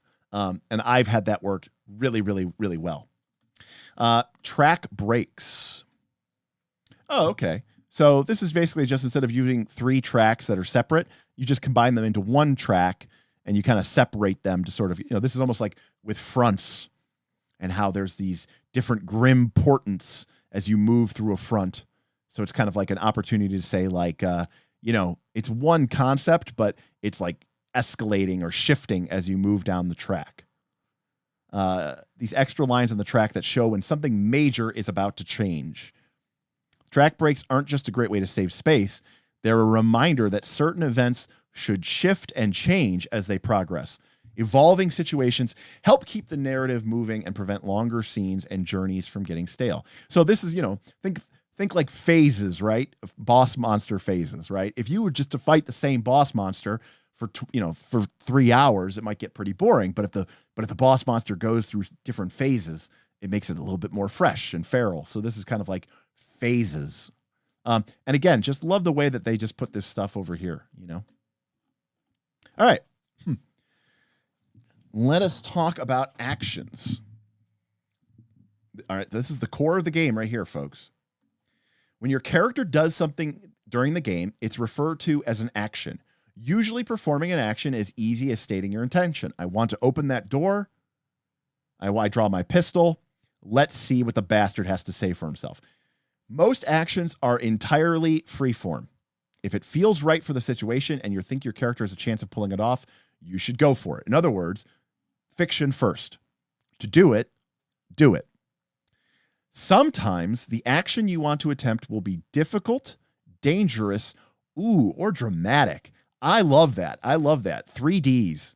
That's a great way of sort of summarizing when you should roll in a game like this or in Blades in the Dark. If something is difficult, if it's dangerous, and if it's dramatic, and ideally, if it's all three of those, right? That's when we want to roll the dice. In these cases, the Firefly may ask for an action roll, a roll of the dice to determine whether your action results in triumph, conflict, or disaster, and whether there were any unexpected narrative twists. So that's a new thing that we don't get in Blades in the Dark. So there are 4 stages. We build a die pool, we describe our action, we roll and read the dice, and then we play out the outcome. All right, let's take a look here. Actions are rolled with between 1 and 6 d6s by making a pool and looking for the highest result. We can draw from our edge, a skill or a language. Remember how we saw on the character sheet that the languages had ranks just like the skills? Interesting. So like the more proficient you are with a language, it sounds like languages might be like maybe like kind of used for all the talky parts. Interesting. Edges, skills, and languages are found on your character sheet, representing the way that you most effectively tackle problems. If one of your edges is appropriate for the action, it adds a d6. And if one of your skills or language is appropriate, you get a number of d6 equal to its rank, which can be up to 3. But you can only choose one edge, and you can only choose one skill or language. So it's one edge, one skill, or a language. An advantage, okay, here we go, is anything that you can use from your possessions or in the situation, aka in the narrative, that works in your favor. This might be a piece of the environment. It could be a resource that we have on our character sheet. It could be an aspect that we have on our character sheet, such as a trait or a piece of gear, or it could be a crewmate who is helping us. If you have an advantage that helps with your action, it usually adds a single d6. But if you have many different sources of advantage, the GM might give you 2 d6. Okay. Then we describe the action. How is your character performing the action, right? We begin and we end with the fiction. We want to do something, we gather our dice pool, and then we end with fiction. I open the way you phrase your actions will often have narrative effects. For example, saying I open the door as softly as possible will give you a different outcome than saying I kick open the door and leap into the room. Then we roll and we pull out our highest numbers. And we also should check if we get any doubles. The number of the double doesn't matter, just whether or not 2 or more dice came up with the same number. Okay. Then we play the outcome. Reading off your result kickstarts the conversation. So just like in Blades in the Dark, if the highest die roll is a 6, we get a complete success with no drawbacks. And if we're going after a track, then we can mark a box or clear a box, right? Depending on what we're trying to do, whether we're trying to complete the track or empty the track. If we get a 5 or a 4 as our highest result, it's still a success, but with a drawback of some kind, such as potentially taking damage, or we could lose a resource. If we roll a 1, 2, or a 3, we have a disaster, a failure that also introduces a narrative complication or drawback. If you're affecting a track, this usually doesn't let you mark anything at all. And if we roll any doubles, in addition to these, an unexpected outcome in addition to the usual result, often something small, but potentially useful. This twist can be suggested by any player at the table, but the Firefly has the final say. Okay, so this is sort of like it's not like a devil's bargain, because it's a small, actually like a little bit of an advantage. It's more like an opportunity from Legend of the Five Rings, actually, where it's a small, it's unrelated, or it's not specifically tied to the task that you were trying to do, but it's like tangential to that. And it's usually going to be small, but it's going to be an opportunity. It's going to be something potentially useful. And it can be suggested by anybody, which is really, really interesting. Okay, makes sense. So twists occur whenever a roll of the dice comes up with a double. They don't replace the result, but they happen in addition to that. Twists aren't decided by the player that rolled the dice. Oh, okay. So the rule is, if you roll doubles, you don't get to decide what the opportunity is. Instead, they're thrown over to anyone else at the table, which could be the GM, but it could also be anybody players. If anybody has an idea for a twist, they can put it forward in their moment. If there are multiple ideas put forward, it's up to the Firefly to choose which one best fits the situation. But you might defer back to the player who rolled. But the idea is, this is not, the person who's rolling doesn't get to choose here. And by the way, again, I love the way, look at how well this art is just sunk into this, I love the background, the color. Oh, this guy looks like a badass to me. So this is really interesting. This is a way to sort of share the spotlight, right? Because if you're the character rolling, you don't get to decide what the twist is. There are limits, however. Twists, there are limits to the twist. A twist should never invalidate or override the result of the roll that happened. A disaster is still a disaster. A success is still a success, right? That makes sense. And it should never force a player to accept something about their own character, basically, that they're not okay with. So like if a twist is, oh my God, it's your long lost brother. If it's about you, you can say, I veto that. Because it's about you and your character. So you still ultimately have the final say of whether or not you want a twist to like affect your character in a particularly meaningful way. I think that's very interesting. Very cool. All right. Cut. Ooh, all right. We got more mechanics here. This is new. Cutting a dice roll is represented by removing a number of results after the roll is made, starting with the highest. The larger the cut, the less likely you'll get straight success or doubles. Example, a roll of 1, 5, 5, and 6 would usually give a result of 6, and doubles. So you would get complete success and you would get doubles, a twist. But if you had to cut 2 results, you would remove a 6, you would remove a 5, and essentially your pool would now be a 1 and a 5, which means instead of getting a complete success, you get a conflicted success, and you don't get the twist. Why would you do this? Oh, interesting. Okay. So one of the complaints that some people have with Blades in the Dark is there is no way in Blades in the Dark to essentially set the difficulty of a task, right? The player rolls their dice pool, and if they get a 6, they get a complete success. And that is kind of true, whether the action is really, really, really tough or whether the action is really, really easy. Now, the way that you're supposed to represent this in Blades in the Dark is by combining position and effect. And the idea might be that if something is really, really difficult, you might set the effect to be very low because it's tough to do, and you'd have to get really, really high result in order to try to actually, do it in one go or to have any amount of success. Or you might make the position really desperate. Obviously, this game doesn't have position and effect. So in a way, this is their way of sort of accumulating position and effect. But the thing about position and effect is, despite all of position and effect's amazing capability, at the end of the day, it doesn't change the probability outcome of getting a 6 or of getting a 4 or a 5. This does. So you might cut because something is difficult.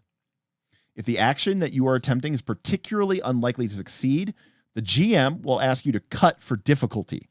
Sometimes it means you're attempting a harder than average action. Sometimes it means you're doing something in a shitty way.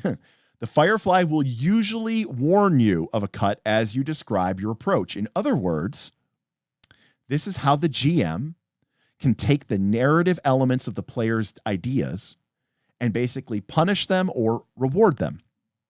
If the player suggests a course of action that seems particularly good and makes use of the environment and the narrative, then you can award them with advantage dice. If the character is just trying to strong arm and use their quote unquote best skill because they think it would work, and you could say, okay, you could use that skill, but this is really a bad idea. This is going to be really difficult. You're, trying to screw in a screw with a hammer. I'm going to make you cut. I'm going to make you cut once, or I'm going to make you cut twice. So this gives you a chance to reconsider your methods and try to get the most out of your dice pool. Additionally, if you're in combat with a creature, you can voluntarily cut one result to aim at a particular part with precision. So that's basically called shot. This might allow you to deny a creature access to its special abilities or hit a weak point, but you have to decide this before you roll. Additionally, you can power attack, basically. You can cut for impact. If you want to achieve more than you're able to do, you can cut one result from your die roll pool for extra impact, right? You can get more done if you're basically making it harder on yourself, right? It's kind of a risk reward type venture. So interesting. And there we go. So that's and then there's impact. We talked about this before. Low impact, normal impact, high impact, massive impact. This is just like Blades in the Dark, which literally has limited effect, standard effect, great effect, and extreme effect. So that is the same basic rules. The difference is massive effect is, basically auto. You completely succeed. There's no the creature is dead. We're not tracking its hit points. It's just dead. Interesting. Additionally, the type of so you know what? Okay, here we go. This is basically position and effect. Impact is effect from Blades in the Dark, right? Usually determined by the approach that you're taking and how effective it is. So if somebody picks an idea and you go, that makes sense, everybody agrees that would be useful in this case, the GM will say, okay, that's going to have high impact. Or they might say, this is kind of a bad idea. You're not really getting the whole effect, that you're trying to chop down this tree with a blunt sword. I'm going to say that this has low impact. And again, there's no gotchas here. If your action will have a higher or lower impact than usual, the Firefly will let you know. Sometimes not until the action is in full swing. But either way, it's about making sure the player is aware of the consequences of their action, and that way they can see the influence that their idea is having on the game's mechanics. What you say and how you say it matters in this game. It's not just what skill you pick. It's how you're approaching the situation. What narrative details are you bringing in? How are you describing it? That all goes into sort of deciding how this dice pool comes to be and decides the impact of it, which is pretty cool. And these aren't just bullshit narrative terms. I mean, when we talk about certain things, we can understand the difference between low, normal, and high impact. But we also know that this is a game which has clocks, which they call tracks. A high impact effect is going to tick multiple boxes on a track. A massive impact could fill all of the boxes in one go. So it's not just FBT, right? It's mechanical. And that is the end of the mechanics of the game. So that's it. That's the whole game in terms of mechanics. Now, we still have chapters on scenes and montages and journeys. And then we get into the elements of your character and your character creation and building a ship, which I'm sure is much, much, much more crunchy. But in terms of the core mechanics of the game, that's it. We build a dice pool. We determine if we're going to cut and what the impact will be. We roll it. We get a 6, a 4, 5, or a 1, 2, 3, and we might get a twist. And that's the core mechanic of the game. Oh, and we sometimes we're going to be tracking on boxes on tracks. That's it. That's the core mechanic of the game. So so we got about half an hour left. So let's briefly go through a scene. Let's just see what they say here. So scenes focus on exploration, interaction, or combat. This is where you're going to be engaging. I'm going to guess that this is mostly like most of the way that you mostly play most RPGs. So I'm going to quickly skim through this here.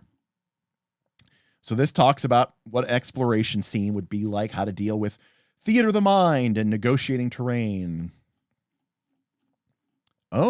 See that we're getting into stuff here. When you're exploring, you might be collecting resources. So this is part of this. This is definitely part of this. This is more mechanical than I thought. This isn't just like, oh, we're having fun and we're exploring. Let's just read this in particular. While exploring a scene, you should be on the lookout for opportunities to scavenge resources that might come in useful on your travels. These can come for a variety of sources: picking over wrecks or corpses, clearing the vaults of a forgotten ruin, taking down and butchering animals, or even plucking produce straight from the waves. As a general rule, if something isn't nailed down, you can take it. When you gain a resource, you should note it down on your character sheet. Larger resources, such as full crates, weighty machines, or animal carcasses, might be taken back to your ship as cargo, and instead you would note it on your ship sheet. You can only carry 50 pounds of the buffalo. When rolling to acquire a resource, certain results can give it a tag. Some people might call it a trait. Other people might call it a trag, a descriptor that changes how it might be used. Some characters may also have aspects. Those are kind of like class abilities or feats that let them acquire resources with special tags or multiple different resources from the same role. You'll learn more about resources and possible tags on page 92. While trying to ferret out resources from the environment, the delve, the harvest, the hunt, or the scavenge skills will often be useful. In more civilized areas, social skills like flourish, outwit, study, or sway will likely garner better results. The results table below is specifically tailored for roles that are made to acquire resources. And I want to quickly remind us that on our character sheet here, resources, we're going to write down what it is. It's using natural language. You might write down like, ancient power core, or you might write down like amber shard of congealed lightning, right? These are like literal items that you find along the way, and you're going to write them down on your character sheet, and you're going to use them to trade with people, to use them as a resource to gain advantage on die rolls. But what's interesting here is, remember, these resources are sort of broad-based. Things like whispers. Well, what's a whisper? A whisper is like a secret. A whisper is like secret knowledge, hidden knowledge. This means that your character, when they go to explore, that could be you exploring a city. And you're not using scavenge or hunt. You're using study or flourish or outwit. And maybe the resource that your character gathers from that scene, it's not a power core. It's not an amber shard of congealed lightning.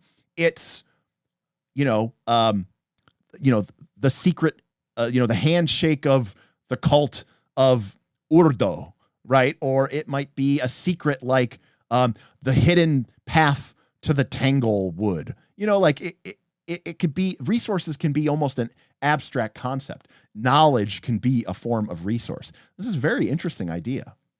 Right, exactly, Rin. Like it could be the location of an ancient ruin or wreck. And you could imagine, I'm just guessing here, but if we were to go on a journey phase and we're trying to get to that ancient ruin or wreck, and my character takes the role of navigator, that I can call upon that resource to gain an advantage die, maybe two, to the role to navigate to this location of this ancient wreck because I have that secret, right? So I think that's really, really, really cool, and that's really, really interesting. So if we roll, we get a 6, we get a solid example of whatever resource we were looking for. If we roll a 4 or a 5, we still gain the resource, but it has a negative tag. So it's almost like, it's like a cursed magical item, right? And if you roll a 1, 2, or 3, you either fail to find what you were looking for or you ruin the resource in the process of trying to collect it. So very, very interesting here. And if you get a twist, which is when we roll doubles, then the resource you gain has another unique or positive tag provided by you or another player at the table. Unusual resources are more valuable and often have a wider variety of resource. This is such a cool idea. Wow. I mean, obviously, it says it goes into more detail about these resources, but I think this resource element makes this game stand out and be very, very unique. I'm in. I'm interested. Okay.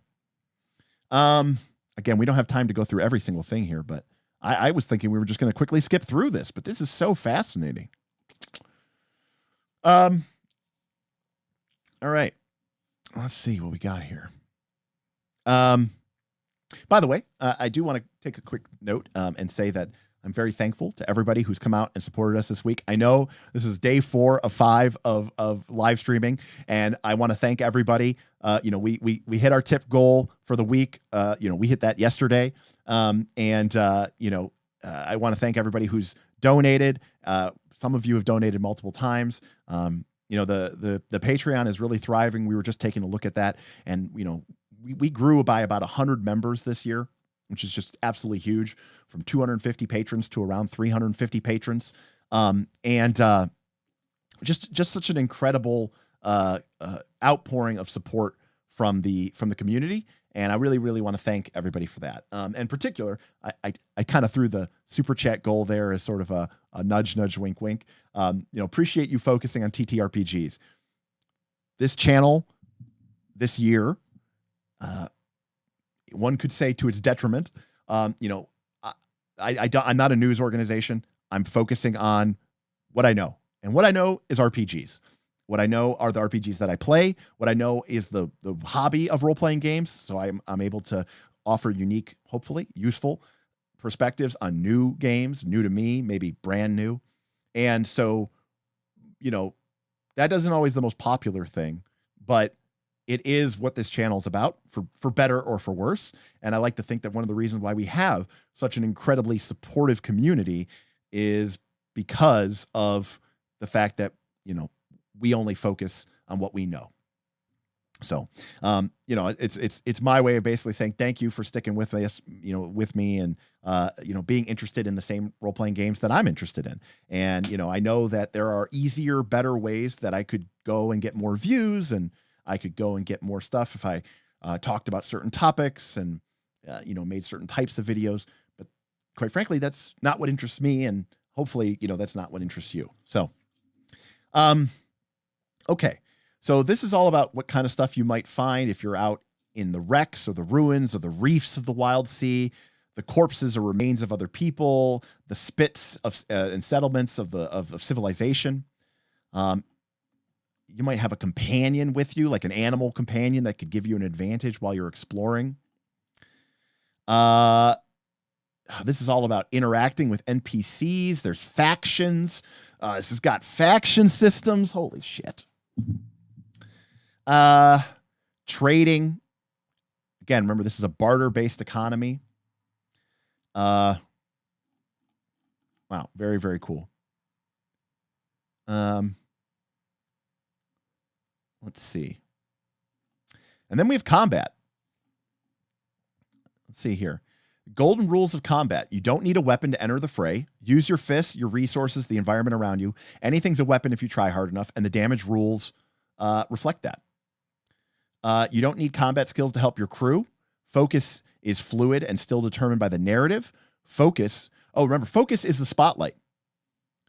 That's the spotlight on you. Focus gives you the opportunity to do more than just attack. Plan, position, question, discover. Do whatever it is that makes your character special. You'll never die before you're ready.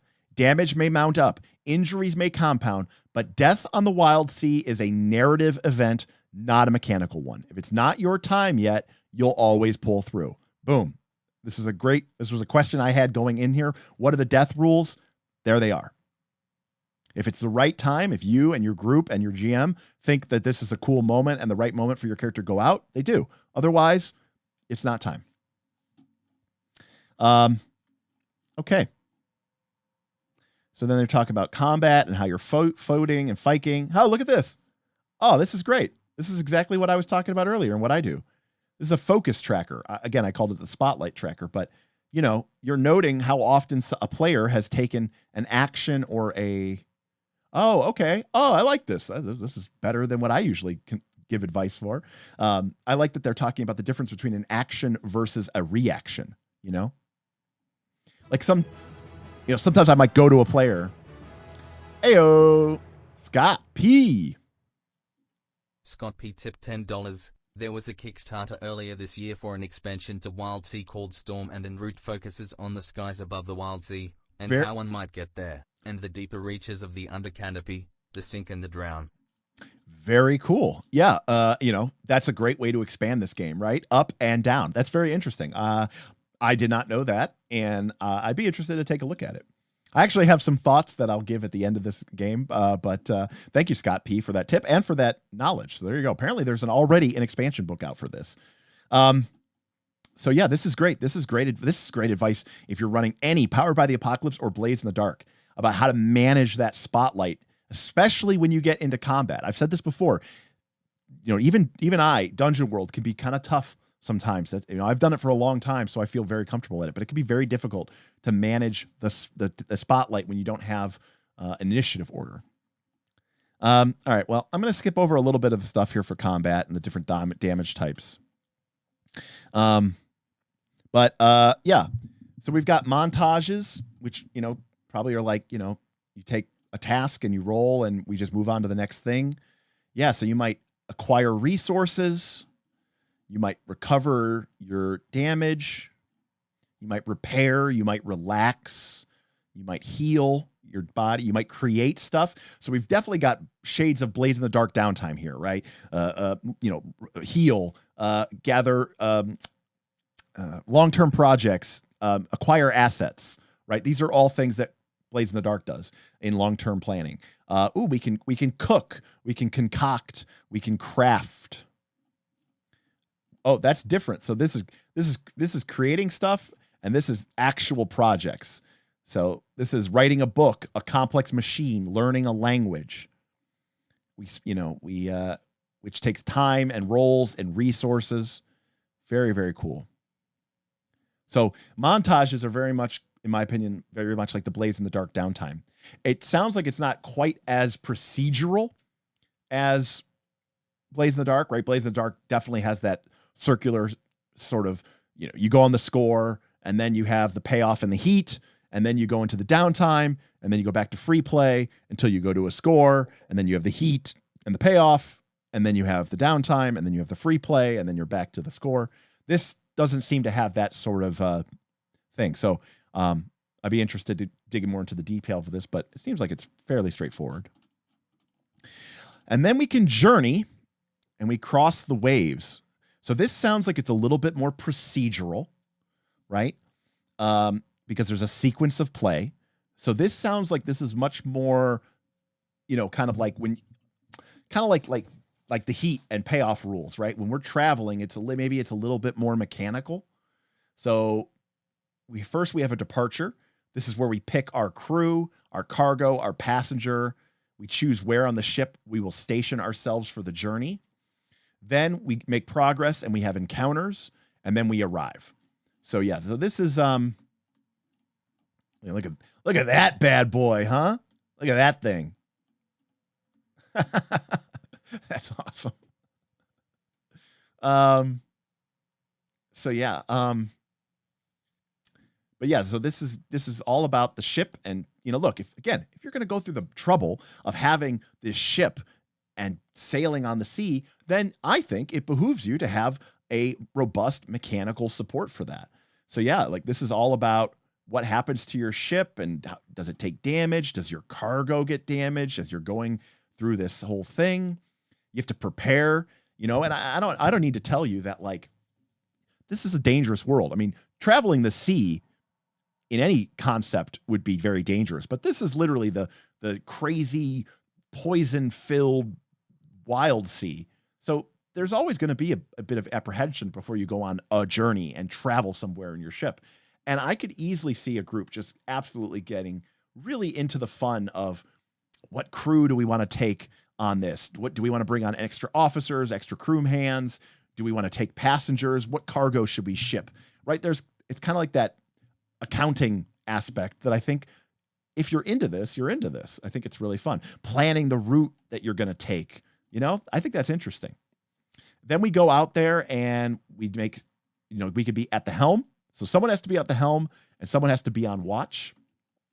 We can also have somebody tending the engine. We can have someone cartographizing or watching the weather. And then we'll make a series of progress tracks, and we can make different choices about forging ahead or cutting a path.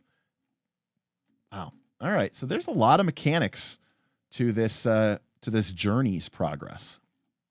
We can overload the engine. Captain, I'm giving her all she's got. Encounters, and finally arrival. Very, very interesting. So that's a very detailed process for traveling on your ship. All right. So then we have our character elements. We're not going to get super into these because we don't have enough time. But so we know that edges. So edges, as I'm reading it, are basically like approaches from Legend of the Five Rings. It's not a skill. It's the way that you do things. And, you might do things, you might have an edge of grace, which means it's elegant, it's precise, it's agile. And so if you're doing something in an elegant, precise, or agile way, you are going to get that bonus D6. On the other hand, you might have an edge of teeth, savagery, passion, destruction. And if that describes the action that you're doing, then you get a bonus D6. It's not about what you're doing, right? It's about how you're doing it. And this all comes down to how you are describing the action and how the approach sounds in the fiction. So yeah, makes total sense. They added a lot of narrative flavor to the result of the roll, but it is mechanical. It does give you a D6. Then we have skills. We've got brace, break, concoct, flourish, delve, cook, hack, harvest, hunt, outwit, rattle, scavenge, sense, study, sway, tend, vault, and wave walk. And again, we can have 1 to 3 ranks in that. Yeah. Here's some recommendations that you should probably cover some skills. You should probably have something that you can use to traverse an environment, maybe out delve or wave walk or vault, something that you can use to survive or fight, something that you can use to acquire resources, and something that you can use to uncover information. Languages, lots of information about the languages. And then we have aspects. Okay. So these are like kind of like feats or kind of like character abilities. Your aspects are the things that make your character distinct, giving them new abilities and unique ways to tackle wild. So these are like, special playbook options from your playbook, whether you're playing Powered by the Apocalypse or playing Blaze in the Dark. This is like, the unique thing that makes your character unique. There are 3 types of aspects. You can have 7 aspects in total. Most characters will begin and play with 4 to 6. Additional aspects are gained through character progression. So we start with some, but not all. Traits represent the functioning of training and experience or the innate function of your biology. Gear is a catch-all term for the weapon, armor, and tools that you rely on. And companions can be anything from a trained animal to a construct, a living spell to a captured spirit. Something that fights alongside you, acts as a mount, or scouts places you normally would not be able to aspect. Each of the bloodlines, that's your race, origins, that's your background, and posts, that's your class, you'll find in the next chapter has a set of aspects for you to choose from. But before you'll get there, you need to know what information to look for. All aspects have the same 3 components: a name, a track, and a rule. The name of an aspect isn't just for flavor. It gives it narrative power. Whenever you roll for an action, you can add 1d6 if one of your aspects would help, based on their name. A dagger would give you an extra d6 when attacking, obviously, but perhaps you could also use it to pry open a chest, or you could use your dagger to threaten someone secretly in a crowd. Track. When your character takes damage, you have a choice to take an injury or mark it off an appropriate track. The longer your aspect's tracks are, the more punishment you can take before suffering a serious injury. Some aspects also let you mark their track to access special benefits. If the aspect's track is ever fully marked, you lose access to that any advantage, dice, rules, or other benefits it would usually offer. Lastly, rule. The main component of an aspect is how it lets you add, change, or break the rules of the game. An aspect might let you do something impossible for other characters, deal a certain damage type, or resist harm from a variety of sources, gain extra information from the Firefly, or even change the way that you read dice results. So here's some examples. If we have Nothing Stays Buried, which is 4 tracks, we can mark it to identify a hidden or forgotten space in your vicinity just by gut feeling alone. Hexed Tooth. Mark to levitate and control exposed bone. Weird. Iron Ring Jacket. This is a gear. You're resistant to 3 damage types, chosen from the list below: blunt, spike, serrated, toxin, or volt. Swarm Scout. This is a companion. A single spider you can send ahead as a scout, allowing you to see and hear at a distance. Okay, so we get the sensation of these are kind of like your powers. This is kind of like the cool stuff that you can do. As we level up, or we don't really level up, but we can, gain new stuff. We can change the lengths of tracks. There's a lot of information here. Again, this is not rules light, Here's our resources. I hate to skip it, but we kind of talked about these already. The different sort of resources that are available to your characters. Salvage resources, specimens, whispers, charts. Here are some examples of salvage. A broken ship's wheel, the moth lantern, bronze rings, the cat's eye topaz, ancient sawn-off, moldering tome, inscribed hatchet, ancestor's ceramic mug. Here's a whisper. All's well that ends well, tree of souls, damned by fate, cut to the quick, soft melodies, sped and bundled. Here are some charts. A journal of old routes, the channeler's song sheet, promise of a tattooed hand, root inscribed plating, and a low star chart. Crazy. All right. We're going to skip mires and drives, unfortunately. And then milestones is how you advance. We don't really have time to get into this. So this is not a rules-like game. All right, so that's all the aspects of a character sheet. Then we get into the actual making of your character. We've got different bloodlines. We've got the human. And then there's a bunch of aspects that you can pick from. You choose 2, by the way. Look how many choices there are. Geesh. Then we have our cactus person. And then we have our fungus person. The Gao. Then we have the Warforged people.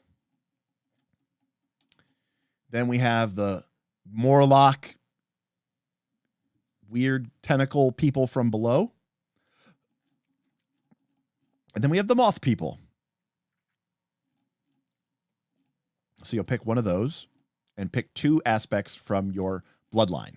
Oh, and then there's the Bag of Spiders people. Forgot about them. Oh, here's a new one. I don't know. Amber clad. All right. You look like a paladin. Maybe. I don't know.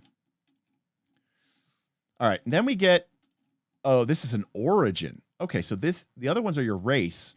This is like where you came from. So the amber clad were like in stasis and they just came out of stasis. So you're like brand new to the world. The anchored is a ghost, but is bound to the world. The ridgeback was raised on a mountain top island, solid ground but far from safe. The rootless was born into the wild sailor's life on a ship or a floating colony. The shankling, a youth spent leaping branch to branch high above the rustling waves. So you come from the towering peaks far above the wild sea. The spitborn, born on a spit of land, dragged to the surface by the ever-growing boughs of the sea. So you kind of grew up in town. And then we get into the classes. There's an alchemist. There's the char, which apparently is a cook. There's the corsair. The crash. The dredger. The hacker. The horizoneer. That's a cool word. The hunter. The mesmer. The navigator. The rattle hand. The screw. The slinger. There you go. There's your gunslinger, people.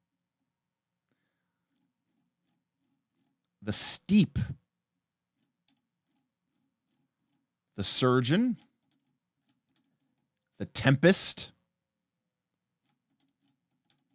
The word bearer. And that is that. So, yeah, I mean, everybody, all of those different character classes sound like they would be fairly useful on a ship, which is good, right? I mean, that's what you want. You want a navigator, you want a corsair, you want a cook, you want someone who's, I don't know, really good about exploring places and finding stuff. You want somebody who's, everything breaks, but it can be repaired, right? All right. We're not going to get a chance to go through the GM section, but I do want to touch on Chapter 8, ships and shipbuilding. Take to the waves, because, I mean, let's be honest, this is why we would play it, all right? What's a wild sailor without a ship? Stranded, most likely. One of the core ideas behind WILDSEA is that you'll have a ship to explore the rustling waves with, but you might not start with one. Depending on how your campaign begins, you could be ashore somewhere, or crewing a ship on behalf of another captain, or if you're lucky, in charge of your own vessel. If you do have a ship of your own, or you get the chance to commission one, this chapter is for you. So I would naturally, of course, have my people, with a ship. All right, to create your ship, you need to spend stakes, a special resource that is used exclusively for shipbuilding. 6 to share, then 3 per sailor. You get 6 stakes as standard to create your ship, plus another 3 stakes for every player with a character on the crew. That way, every player at the table has a literal stake in creating the vessel they'll be traveling on. These stakes are spent on making choices about the ship's design, its fittings, and any extra NPC crew members who would sail with you. Having your own stakes to spend allows you to ensure that if there's an option that you can't live without, you can afford it on your own. Or it lets you contribute towards the basic functionality of the ship and keep a little back for more personalized choices that better suit your character. So basically, this lets you build the ship to fit your character, which is a great idea. There's more to creating a ship that the rules could possibly encompass, including a host of minor narrative-focused choices, which may or may not impact the game. But it will certainly go the distance, making your ship feel more like a safe, reliable home if we think about some of these FBT stuff, right? Things like the color and the shape, right? What are the decorations like? This is not going to have a mechanical effect, but none of these are essential to the game, but they can add flavor, depth, and character to something that, for a WildSea crew, you're going to be spending a lot of time with. And this isn't just pointless flavor because this is your ship. This is your baby, So I can understand the desire to lavish attention on this. All right, creating your ship. Design. Every ship needs to have at least one choice from these options. It has to have a size, a frame, a hull, the bite, that's what lets it make its way through the actual tangled branches, and then engine. Then, once the design is covered, you can add more specialized options to your ship in the form of fittings. Fittings are optional, but they could be motifs, additions, rooms, armaments, or outriders, smaller vessels with a limited range that can be launched from your main ship. Lastly, you can choose undercrew. These are NPC crew members loyal to the ship, or at least loyal to the percentage of spoils and profits they gather. You can have officers, gangs, or packs. So here's an example of a ship. The Falcon's Flight is made for a 4-person crew, which gives it 18 stakes. So that's, right, 6 for being a ship plus 3 per player. So 12, 18. The Falcon's Flight is pictured on the opposite page. So there's the Falcon's Flight. Okay. They took standard size, sleek frame, broad wood hull, reef iron hull, a saw prow bite, a chemical compressor engine, a ceramic batteries engine, signal flares, a steam whistle, a workshop, a cargo bay extension, a galley, some luxury quarters, and a spearing prow. They also have some cartographers and a lemur pack. In all total, it has a rating of Armor 3, Seals 2, Speed 2, Saws 3, Stealth 2, and Tilt 2. Armor is how resistant your ship is to damage. Seals is how well your ship keeps the wild sea out. You'll have to roll seals whenever you're encountering an insect swarm or a spore storm. Speed is how fast you move. Saws is how good you are at cutting through the denser part of the sea. Stealth is how good you are at running low and sleek and undetected. Tilt is how maneuverable your ship is and how well it handles the dips and peaks of the waves. You'll have to roll tilt rating whenever you tackle one of the larger treetop waves or when you dive down into the tangle to evade a pursuer or when trying to keep steady during a root quake. So yeah, you can pick your size from nano to large. You can pick your frame from sturdy, molded, sleek, scything, flexible. Look at that bad boy. Your hull could be patchwork or pristine. It could be made of broadwood, reef iron, leviathan bone, ceramic, beast backs, ghost oak. The bite could be a saw prow, impellers, a crawler, sluice jets, jag tracks, a propeller cage, voltaic runners, mulcher. You can even have sails. Your engine with an optional rule for tracking fuel. Hell yeah. Space mortgages, here we come. Chemical compressor, steam pipes, pulsing cocoon, ceramic batteries, acid maw, magnetic coils, a living sentient rope golem. And then all sorts of cool stuff that we can just add to our ship. We can add we can play Pathfinder 2nd Edition inside this game. We can go pathfinding. There is a very weird ship. Look at that thing. We can add rooms to our game. I mean, this is just like Traveler. I mean, Traveler is obviously even more complicated than this.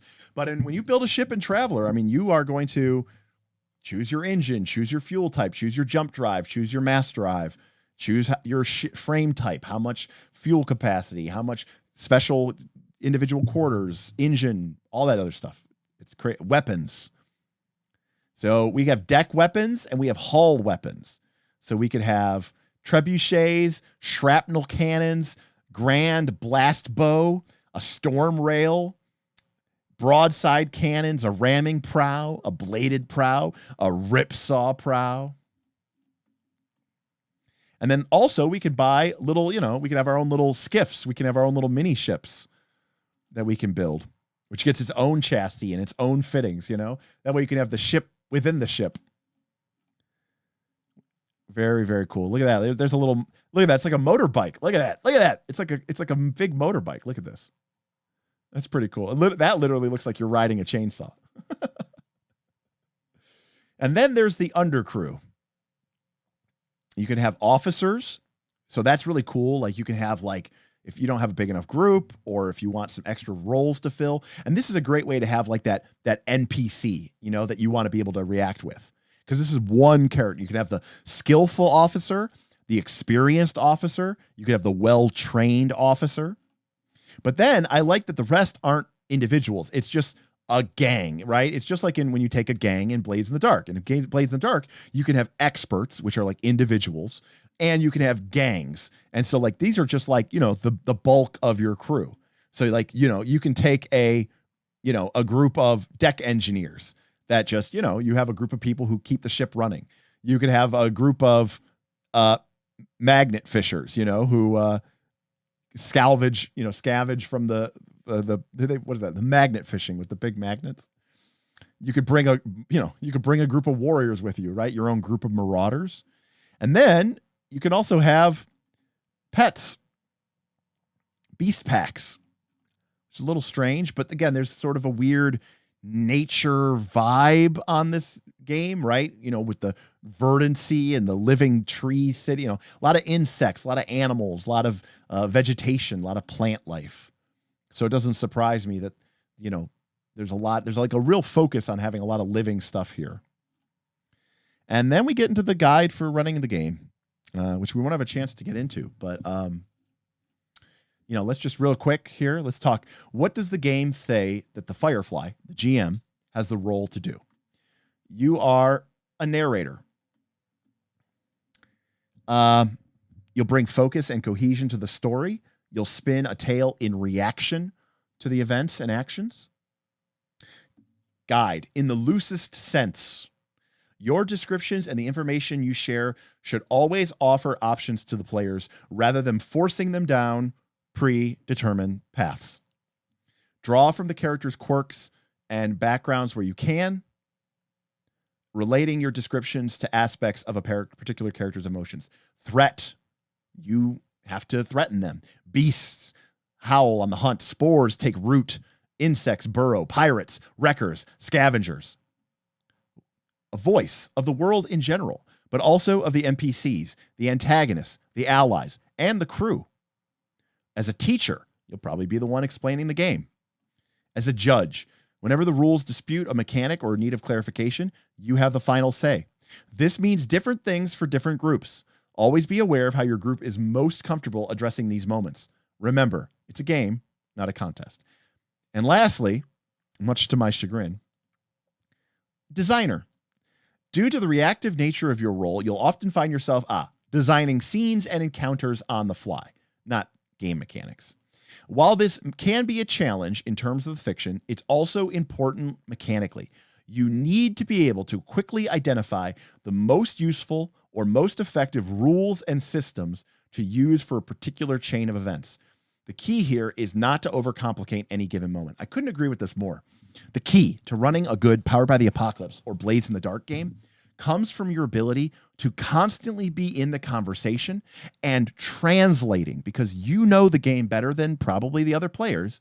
The role of the GM is to quickly figure out a fun, easy, convenient, mechanical way using the technology that is in the game to express a character's narrative idea through a mechanical means, right? And that is going to be different from GM to GM. There's no one size fits all. This game is giving you a toolbox that you can use if you stay in that lane. But the toolbox is so, it's like like a woodworker's toolbox. You can build anything you want out of these tools. Very cool. And, session 0, some safety rules, stuff like that, for how to frame questions and stuff like that. All right.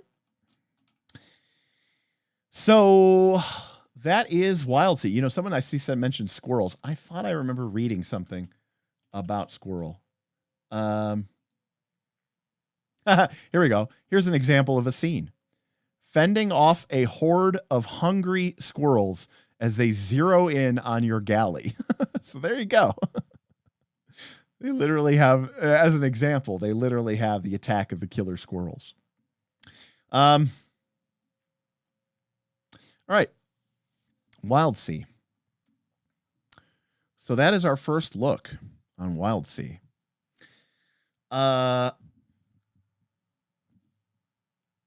It is fundamentally a expression of Blades in the Dark. But let's talk about why it's different than that. For starters, it has a unique way of getting to the sort of classic Powered by the Apocalypse engine's way of determining an outcome, in that it uses a system of dice that you build the pool from. So it's very similar to Blades in the Dark in that way. But it does introduce these ideas of cuts. It does introduce this idea of twists to make it sort of unique and make it its own thing. Obviously, the setting, just like Blades in the Dark, is very polarizing. Either you like Blades in the Dark's, post-apocalyptic ghost steampunk diesel punk city of twisted lightning towers and ghosts are real, and you either like that or you don't. The WILDSEA has a unique, distinctive flavor to it. This is a post-apocalyptic world. This is a world that literally is full of living trees that you sail upon. Could you change that? Maybe, but you start to, you can't, like, think about Scum and Villainy. Scum and Villainy is the Forged in the Dark game. But at the end of the day, Scum and Villainy is still about the core concept of Blades in the Dark, which is Forged in the Dark, which is a heist. It's a game where you go on some sort of mission or heist or score. You get some trouble. You get some complications. You get some money. You spend the money trying to live your life and try to keep the ship flying. And then before you know it, you're out of money again and problems are mounting. And then before you know it, you have to do another heist, another score, another mission. That play pattern is critical to all Forged in the Dark games. And you can create a new game like Scum and Villainy or Band of Blades, but they are all going to follow that same pattern because that is core essence to it. Now, WILDSEA mentions here that the game uses an engine, right? I think they called it the Wild Worlds. I can't even say that. The Wild Words engine is what they call the game engine. So there's an idea here, similar to Forged in the Dark, that you could take this idea of the wild worlds. I can't even say that. Wow, that is so difficult to say. They should have. Maybe that's just difficult for me. That is a tongue twister. The wild words to be honest with you, I like the idea of calling it the Wild Worlds engine better, because I could see where you could create another sort of world, you know,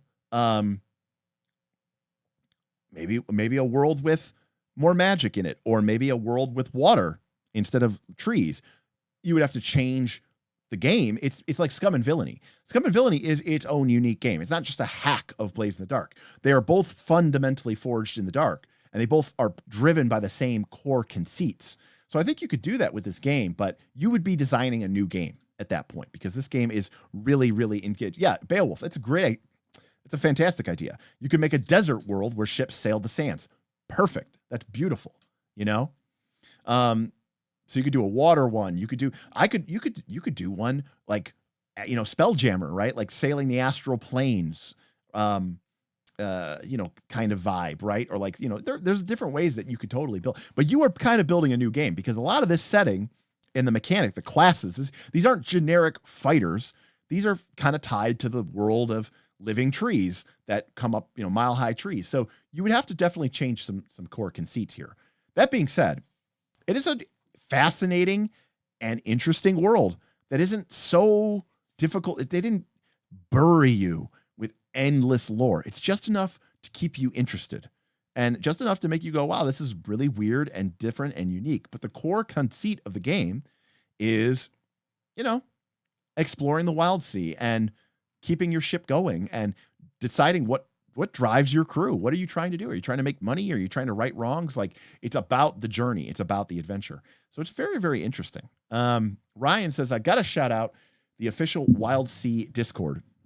Okay. Felix, the creator, that's the author, is super nice, super very nice, and interacts with the community a lot, even going far as to develop content with direct community involvement. All right, well, shout out to this game's creator then. Let me say a couple things here. Number one, this is one of the best laid out design games that we've looked at here in a long time.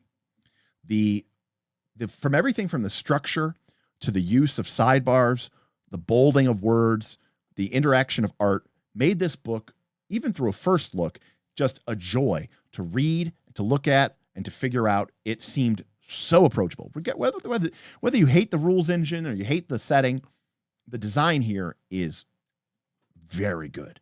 This is a standard to use. It uses solid iconography. It uses smart tables, easily viewable charts and layouts. This is a pinnacle of design. Secondly, the game, you know, I was talking about Jaron Sorenson's Big Three. What is this game about?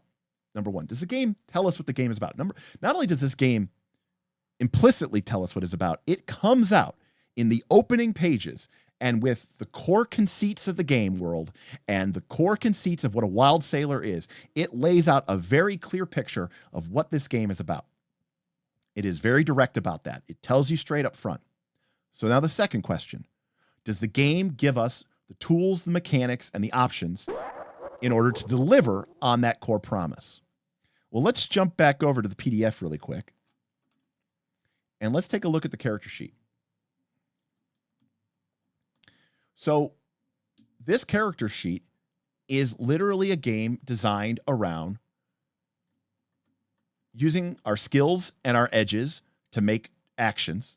This right here, these three boxes, edges, skills, languages, and how to play. I mean, that's literally the entire mechanic of the game.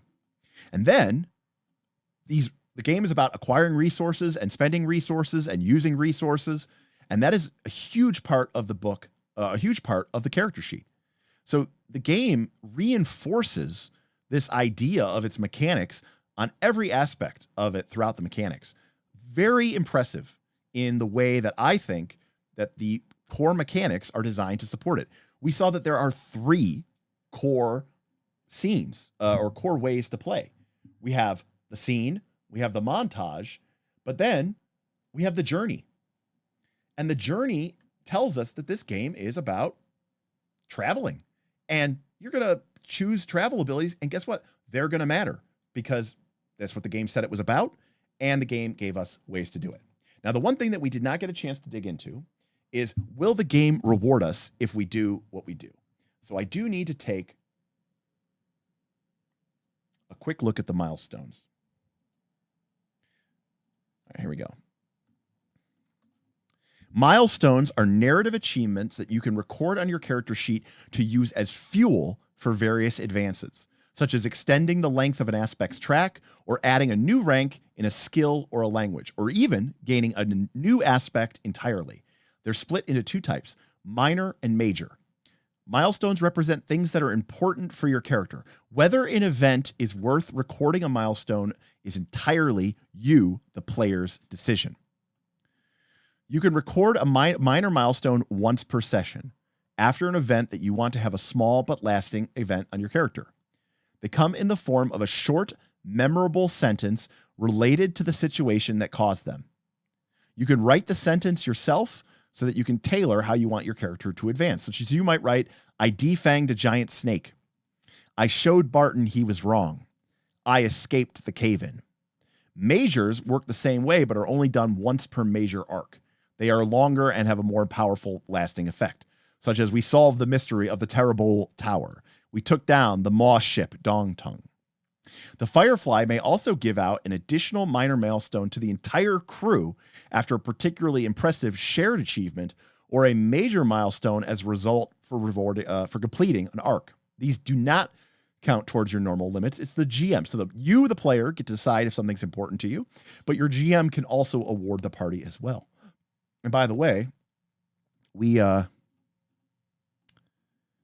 track that here on our character sheet. You can see there's space to basically write a sentence, a brief sentence of what is our minor milestones and what is our major milestones.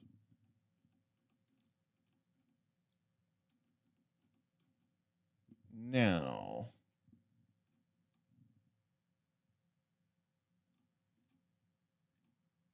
sorry about that. Had to find this again. Once you have a milestone under your belt, you can consume it. So you actually have to write these achievements down, and then you actually eat it. Wow, there's an element here. I never thought I'd say this.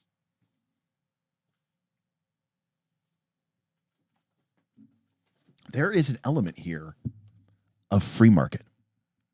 Now, without getting too much into the weeds on this, in free market, the way that a character sheet works, I don't know if I'm going to be able to show this to the screen. There we go. Okay, on a character sheet, okay, for free market. Oh, I forgot I'm zoomed in. It doesn't really matter when I'm zoomed in, does it?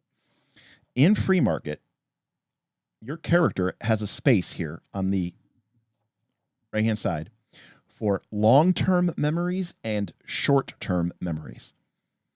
And these are basically what that game just described as minor milestones and major milestones. You basically write these onto your sheet, and then you use them as a way to advance your character. So that's really, really interesting. I wonder, I mean, he didn't mention it, but who knows, maybe. Anyways, you eat that milestone, and then you can improve your track, skill, or aspect. To do this, you start a special project using the montage action, which can only be filled through the use of appropriate milestone. Using a task with a minor milestone gives you 1 box, and a major milestone marks 3 boxes. So you do not have to roll while taking these tasks. Instead, describe what your character does to improve themselves with a narratively appropriate milestone. So this is diegetic progression. If my milestone was, fought off 10 corsairs, right? Then I could consume that milestone to maybe advance my fighting skill, but I could not consume that milestone to increase my engineering skill. If I want to advance my engineering skill, I need to go accumulate milestones that are, engineering. I stopped the power core from overloading. That's my milestone that I'm writing down for this session. And now in a montage scene, I can eat that milestone to advance my engineering skill. Well done. This is good. This is very good. And it's diegetic. That is awesome. And you can see how many, this is how long the project tracks are. So if you want to gain a new rank in a skill, that is 3 tracks, three boxes, which means you either need 3 minor milestones or 1 major milestone to add 1 to your skill. And remember, skills go from 1 to 3. So, that's a pretty big advancement in the course of the game. You can also gain a whole new aspect, which is much more impressive, but for 6. But you could imagine how you would need to, and think about it this way. That means that as a player, if you want to acquire a new aspect, you are going to have to convince the group that you should be going and doing things that are going to lead to you getting the milestones that you need in order to advance this advancement. Wow, that's fantastic. This might be one of the best advancement systems I've seen in a very long time. Wow, very good. Yeah, this game is fantastic. I mean, it's weird. It's weird as shit. The game even says it's low fantasy, high weird. You've got cactus people sailing on giant chainsaws in a sea made of trees. It's weird. There's no doubt about it. But it's designed well. It's laid out well. And it answers all of Jared Sorensen's big 3 questions. What is this game about? What are the mechanics about? Do the game's mechanics support what the game says it's about? And then third, if we do what the game says we should be doing, are we rewarded? Is there a play pattern, a cycle that rewards us? As an example of this, look at D&D, especially if you go back. And nowadays, actually, you could question whether D&D still follows this instruction. D&D fundamentally was like, hey, this is a game about going into dungeon and getting treasure. And you're like, cool, that's what I want to do. But what's in there? Traps, monsters, scary stuff. Cool. So what are the mechanics of the game? The mechanics of the game are all your class features that give you abilities to deal with traps and monsters and scary stuff. Okay, so I found the treasure. So what? Well, in original D&D, treasure gives you experience points, which lets you level up, which means now you can go and get even cooler treasure and go to even cooler places. So the game cycle there fundamentally supports itself. Now, D&D hasn't changed that much in 50 years in terms of the mechanics. Sure, we've got healing surges now and hit dice now, but fundamentally the game is still the same.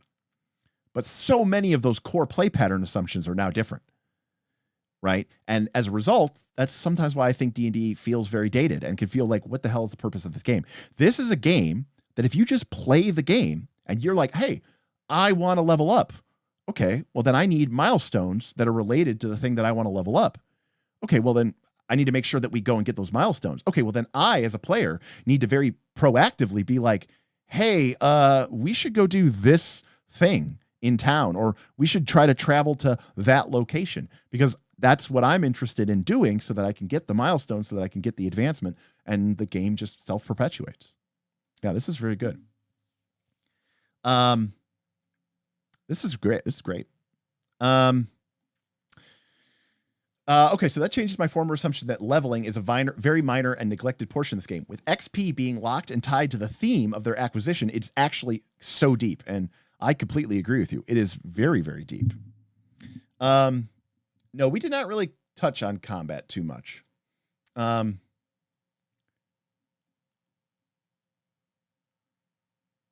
we did not really touch on combat. So I assume it works kind of like everything else. You just make some action rolls and kind of go from there. Well, we're half an hour over. I gotta say, I'm impressed. It's only a first look. It is very weird. I cannot stress that. But there's a part of me, I've said this before on things, I love ship games. I even said the other day, I was like, if there was a Blades in the Dark style game where you kind of, basically Aegon, but with Blades in the Dark mechanics, I would love that. And so fundamentally, I love the idea of a ship and their crew. I love Scum and Villainy for this. It was a spaceship. But I have a deep and abiding love of sailing ships. So I'm not going to lie to you. If this game was called The WILDSEA, and instead of being a bunch of trees, maybe it was called the Wild Ocean, or maybe it was called the Deep Sea, or maybe it was called the Blue Sea. Basically, I fully admit I would like this game better if it was on an ocean, just because I love sailing, like real sailing and ships and sails. I think that is, for me personally, more appealing. But there's a lot to love about this game, and I really appreciate it. We talked about this at the beginning, the uniqueness that having even from not from a setting standpoint, I'm talking about from an adventure standpoint, from a mechanic standpoint, the idea that the sea is something that you can explore into, that it's not just a body of water. It's the tangled boughs of an ancient and crumbled civilization beneath the boards of your ship, that you could get off your ship and start climbing down into the depths. That's very evocative. And it gives it this almost kind of dungeon crawling-esque, feel to it. And so that's a very powerful tool to creating cool and compelling adventures. You would not have that, in a sailing adventure, but all in total, Beowulf, hopefully we can get ocean world with mass archipelagos. Again, I love the world of Earthsea. I love the idea of Earthsea. So, for me personally, what I would probably take this game, and if I were to make my own wild word, even though it should be wild words, even though it should be Wild Worlds engine game, it would be like me taking it the way that, Strauss Asimovich did with Scum and Villainy. Akimovich? Maybe it's Strauss Akimovich. Anyways, the way that he built Scum and Villainy, which is Blaze in the Dark, but instead of being in a haunted ghost steampunk city of death, it's, Firefly flying around in space, going to different, planets, and your crew is your ship. The way that he did that, like, I could see there being a world where somebody did something like what Beowulf is suggesting, and I think I would really like that. That being said, the mechanics of the game are A+, and I have to really applaud them for that. We didn't get into the individual character details, but it seemed like there's a lot of choices there between your origin, your bloodline, and your class. Again, I think the game seems really, really cool. I got to give it, on a first look approximation, I got to give it an A. I mean, I didn't see anything that leaped out at me as being poorly defined. I like the pacing of it, the design of it, the layout of it, the sidebars, the use of the iconography, the approach to the Blades in the Dark engine. It's definitely not Forged in the Dark. This is not a Forged in the Dark game. There are things that I prefer about Forged in the Dark. I still like position and effect a lot, but the usage of cuts and effect, cuts and impact, I think serves a very similar role. And, I love things like Devil's Bargain, which is a little bit more negative focused. This is more about, using your resources or your character traits or aspects to get advantage dice. But either way, I think it's a very, very compelling game. So that's going to do it for me tonight. We got one more stream tomorrow, folks. We're going to be back tomorrow, 3 p.m. Eastern. Okay. So, maybe 8, 9, 10 o'clock over there in Europe. But we're going to be back tomorrow. I'm going to have a guest on the show. The one, the only, Ben A., one of my most longest and most beloved supporters, who has his own history of spicy New York City takes. He's going to be on the show to talk about NPCs. So we're going to be talking NPCs tomorrow. We're going to talk about, how to make them better, how to use them better, how to make them more than just two-dimensional character villains. And quite frankly, as I was saying before, I think my NPC game is a little weak. So, I think I'm hoping to pick up some tips and tricks from Ben himself. So I think that'll be a lot of fun. And it'll be a nice way to end our holiday week extravaganza. So thank you so much, everybody, for your support tonight and in this week in particular. I hope to see you tomorrow or maybe catch you on the VOD. But either way, we'll see you next time on Knights of Last Call. Good night, everybody. Peace.